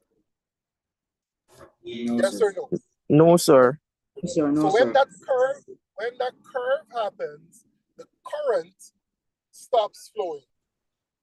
So the current doesn't flow anymore, and the appliance is now cooling down. When the appliance cools down, what would be the shape of that rod? We said it was curved up just straight, sir, straight. Straight. I'm happy some of you knew. I'm happy some of you know. I'm happy some of you can call that word so, because you might not be. Well, teach. Wow, sir. Teach, sir. Just teach. Don't worry, not. Just teach. Particularly Raymond, sir. Raymond. You would know You would know. You would No, know. I wouldn't know. I wouldn't know. I just making a lucky guess, I suppose. Yeah, sorry, you're disrespectful, boss. Anyway, let's talk. Let's teach. Let's teach. So the curved rod will prevent the flow of current, right? Allowing the appliance to cool down when it gets too hot. Now, when the appliance cools down and that rod is straightened, the flow of electricity is now allowed, right? So the tick comes on, or the light comes on back on the iron. That is why you can leave your iron on, go to the city and go back home and your house doesn't burn down. Why? Because when the current gets too much and the heat is too high, the iron's thermostat will allow for the cooling down of the iron, and then when it's cooled down, it will start the process over again. Am I making sense or am I making money? Because right now I don't think I'm making money. So I hope I'm making sense. Yeah, you're right. You're right. Sense. Good. So they can ask you tomorrow, and the same thing is I'm telling you again for the science exam. They might not ask to explain this. They might give you pictures of this. They might give you a bent metallic strip and give you a straight one and ask you which one current is flowing through. Which one you think current will be flowing through? The straight one or the bent one? Straight one. What is the line? Which one is cooling down? The bent one or the straight one? The bent one. Bent one. The bent one is cooling down. If there was no bimetallic strip, the thermostat was not able to regulate the current flow in the appliance. You understand what I'm saying?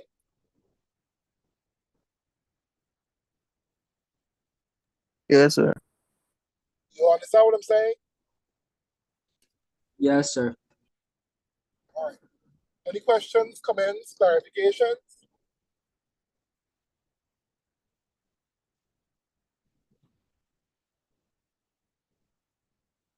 We good?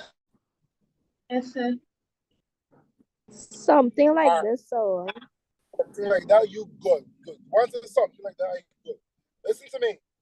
Leave no questions unanswered. Put yourself in a situation. Ask yourself, apply the knowledge. Let's say the question asks you to draw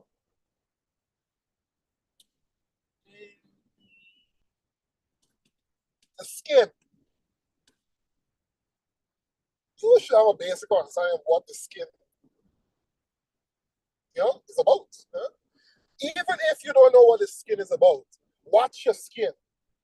At least you know one thing right in this drawing. Blackness. Blacks, but he said black. That's a racist. If you don't know what the skin, layers of the skin are, and you just have one thing to write, what are you going to write up? Or one thing to draw? You draw the top part of the skin, you draw here, follicle. Everybody should do that. All you got to just watch your skin and you figure that one out. If the question asks, what is the effect of removing the mosquito from the environment? Put yourself in a situation, real life. If there was no mosquito, what do you think gonna happen? Are you gonna be happy because nothing biting me up at night? Yes. Fair enough. That's good for you. But what about the other organisms? What about the thing that the lizard feeds on? What happened to him? So apply by putting yourself in a real life situation. Right? So the integrated science exam like to ask things like hazards, right? What are some hazards of this? So hazards, what are hazards? Anybody can tell me a definition for hazards?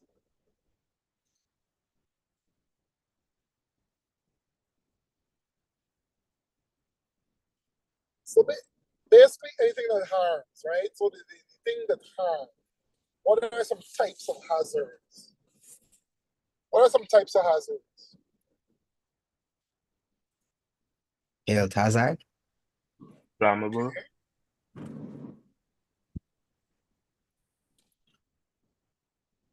Else? So make sure you look at the type of hazards before you sleep. Look at that at least for me. Let's quickly talk about global warming. That can come tomorrow. Let's quickly talk about global warming. So some greenhouse gas, carbon dioxide is the most powerful, not the most powerful, most common one. What's the most powerful greenhouse gas? Anybody remembers? Sulfur dioxide. No, Carbon monoxide. no.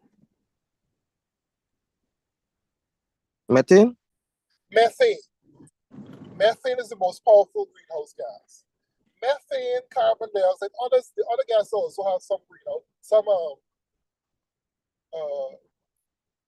some properties, but the main greenhouse gases we were talking about is carbon dioxide and methane. So let's say you use fuel, fossil fuel. Everybody has a car. You're contributing to that carbon dioxide in the atmosphere. What happens with the carbon dioxide? What does the carbon dioxide allow for? Run off a trap heat. Right, it traps heat, right? It traps heat. And as the carbon dioxide traps heat, what do you think happens?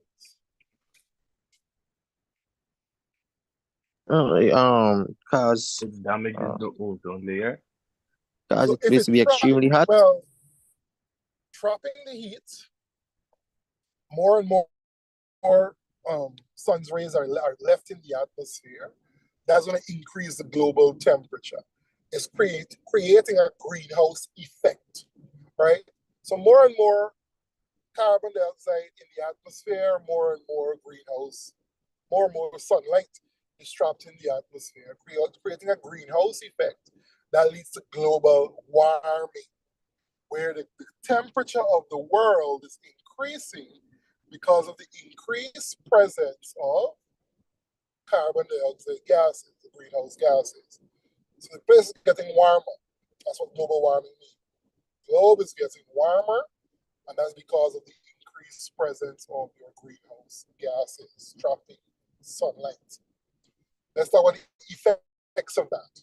What are some effects of global warming? Effects would be the bad things. These are things you have to remind yourself in exams.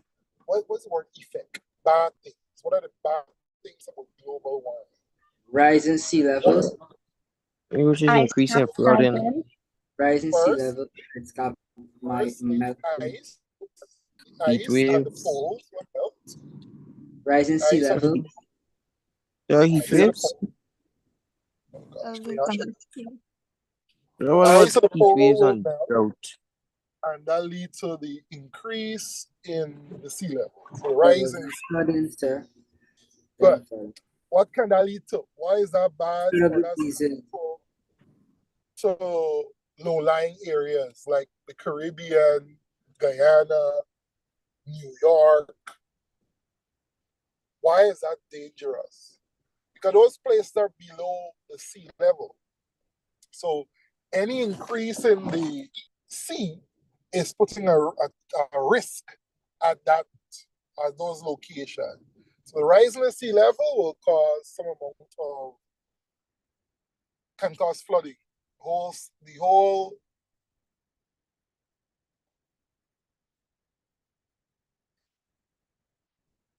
right. I'm sorry, I got distracted here. Rising the sea level can cause sorry. Yeah, what was I talking about? Rising sea level. So the rising sea level can put a strain on low-lying areas. Capital cities such as Georgetown, Trinidad and Tobago's capital city, Port of Spain, they're all under threat. Right, so people will have to move out. People will have to relocate. Right, there are some problems we have, but other than flooding and all of that, There's an increase in natural disasters. Natural disasters like what? Stronger storms and hurricanes. Hurricanes, volcanoes, droughts, earthquake, tsunamis, all of those things, right? Why?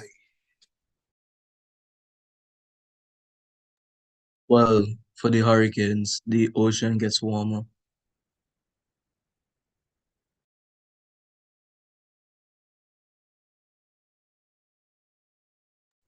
Sorry, repeat that. For the hurricanes, so the ocean gets warmer. Well, I'm not sure what the question asked, but okay, yeah. What's the question I asked? Sorry. Did I ask the question? With a hurricane. I asked, what's the hurricane?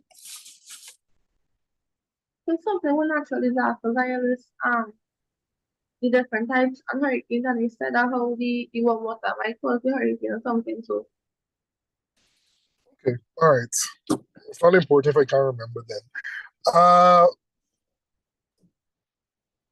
What are some consequences, what are some consequences of, not consequences, let's talk about the ways now in dealing with global warming. The ways now with dealing with these bad effects, these bad consequences of global warming or green or climate change. What are some ways to deal with it? Let's hear. So reforestation. Exactly. So you can These are plant more questions. trees. So plant more trees. You want to plant trees because trees are the only way of removing naturally carbon dioxide from the atmosphere and replenish it with oxygen. Good. Using What else alternative can we source do? energy. Using alternative source energy. Use Sir, alternative. when it comes to transportation, we could, pool, like you explained in previous classes, pool and use one vehicle. Yeah. Carpooling, using public transportation, bicycling, walking, those are all things that we can do. We can recycle, reuse, replant, recycle, reuse, what's the other R? Reduce, good. Reduce, recycle, reuse. What else can we do? So governments can impose like carbon tax on industries or factories to reduce the amount of carbon dioxide or monoxide. Very good. So that's what the government can do. So the question can come anyway. It can ask you what can you do, what governments can do. You have to think and sit down and apply, right? Good, not bad. Anything else? Implement strict rules on the amount of trees cut down per year. Very good. Yeah. Put a quota on the number of trees to be cut down per year. Put a quota on the number of trees that will be cut down without replanting, or make it mandatory that every tree you cut down, you have to plant 2 more. Right? Those are things, that's a system that governments can put into place to ensure that kind of dealing with global warming. Very good. They can educate the public. Very good. Education. Educate the public on what it is, how to prevent it. Everybody can't be burning their garbage. You have to recycle. You have to reuse, reduce, bury. There are other things that you can do to contribute to global warming, and therefore you can do to reduce global warming as well. And educating the public is a good answer. Very good. Anything else you want to add there? No, sir. All right. That sounds like a good revision. This sounds like a good revision. So I think that has concluded our session. I hope you... Sir, wait. When it comes to heat transfer, and I know you spoke about land breeze and sea breeze, right? I say you mind going over the land breeze and sea breeze for me, please? Yes, sir. Please. The thing is, this is the last year that integrated science syllabus would have those things in it. So the syllabus will change from next year. So if I were to guess, it wouldn't be on the exam. But then you might say, oh, because the last year, it might definitely be on the exam. So here what? I can just do it to make sure my conscience is clear. So when I'm at work tomorrow, I wouldn't be worrying about you and y'all land breeze and sea breeze story. All right, let's do it. So let's say this is night. Let's start with day first. In the day. In the day, the sun is out. The land is warm. Therefore, the air above the land is what? Is also warm. Warm air always rise, right? As the warm air rises, it moves over the land, over the sea. The sea is cooler in the day. So if this warm air moves over the cool sea, what do you expect that air, that hot air, that warm air to become? Cool and fast. It become cooler. So the hot air above the land rises, moves sideways. As it comes over the sea, which is cooler, it becomes cooler. And cold air will fall, right? Cold air falls. And what you have forming here is a convectional current. As you can see that there, hot air rising, cool air replaced. So you have land breeze, sea breeze. At night, it's different. At night, it's the reverse. The land is actually cold at night. So, oh my goodness. This is the night. This is a moon, believe it or not. That's a moon. This is night. All right, at night, the sea or the water is warmer. Give me a minute.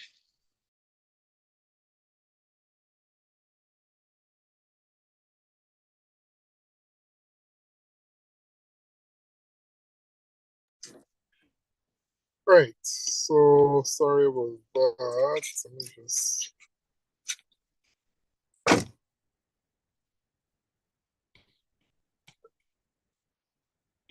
So yeah, land and sea, night, right?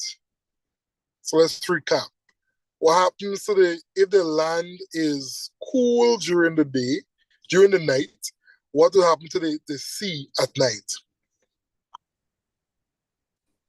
Be warm. Be warm. What do we say about air that is above anything that's warm? Come again, sir? So what would the air be above something that's warm? Cold? It can't be cold. The air above anything that's warm, that'll be warm. If the thing warm, the air gonna be warm, right? So if the sea is warm at night, then the air above the sea is also warm. And warm air always rise. Rise.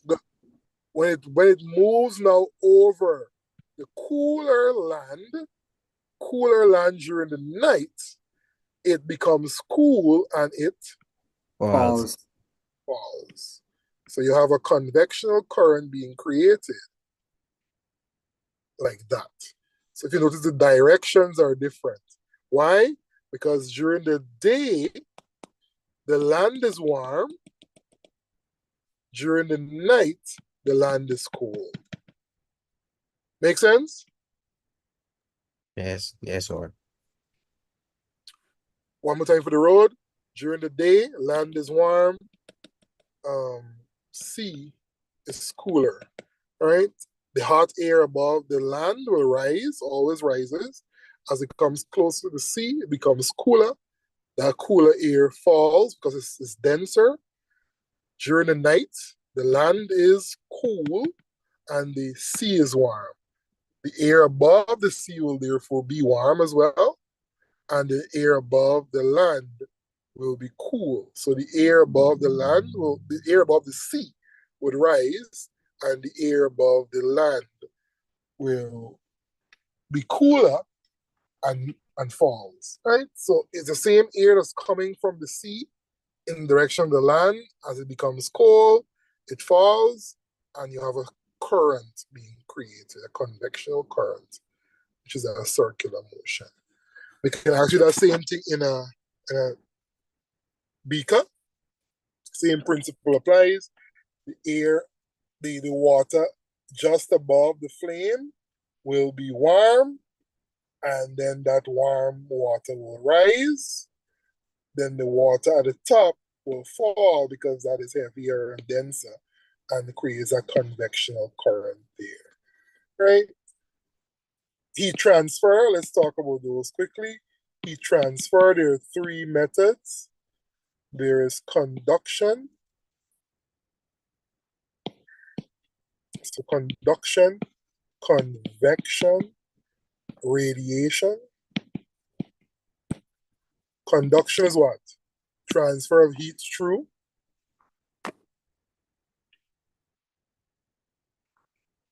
Metal. Yes, Solid objects. sir. True solid materials. Good. Convection is a transfer of True gases. to not just gases. Liquids and gas. Fluids. Yes, liquid and gases, fluids, and then radiation is a transfer of heat through a vacuum. Electromagnetic waves. Some vacuum, electronic magnet. vacuum. And a vacuum is where there is no particles, right?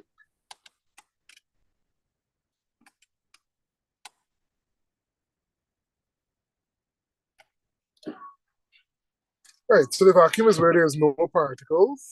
So it's a transfer of heat through that vacuum or through space is a good example of that, right? So the heat is moving from the sun to earth. That is through a vacuum. That space there is an example of radiation. Conduction, one end of a metal rod, the long spoon in a pot, getting hot and then transferring that heat to the other end of the long spoon. Convection, water warming up, the air warming up. So that is fluids, gases, and liquids transferring heat. That's convection. Right? Good.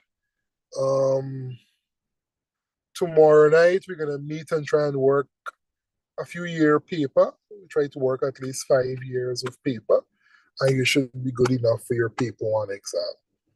Right? All the best for tomorrow. It will be a wonderful exam, so just relax, breathe, and have fun. So you're going to get a distinction, don't worry. Right, You think solar system might come tomorrow, sir? Solar system, paper 2, not really. Okay, sir. What about the possibility for combustion engines? No, definitely not.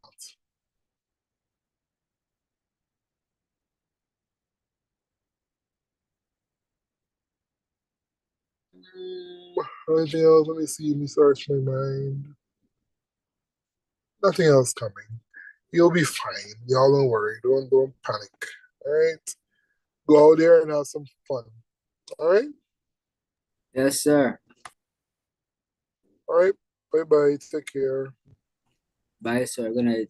Thanks for coming to the bus. Bye, sir. You're welcome. Have fun. Bye, sir. Bye, sir. Bye, sir. Bye, sir. Raymond, sorry, see what I'm telling you about Raymond, this stop bar, with the gay net, boy. You have to tell me about this bar, sir. Yeah. Shut rock. Sir, don't go on.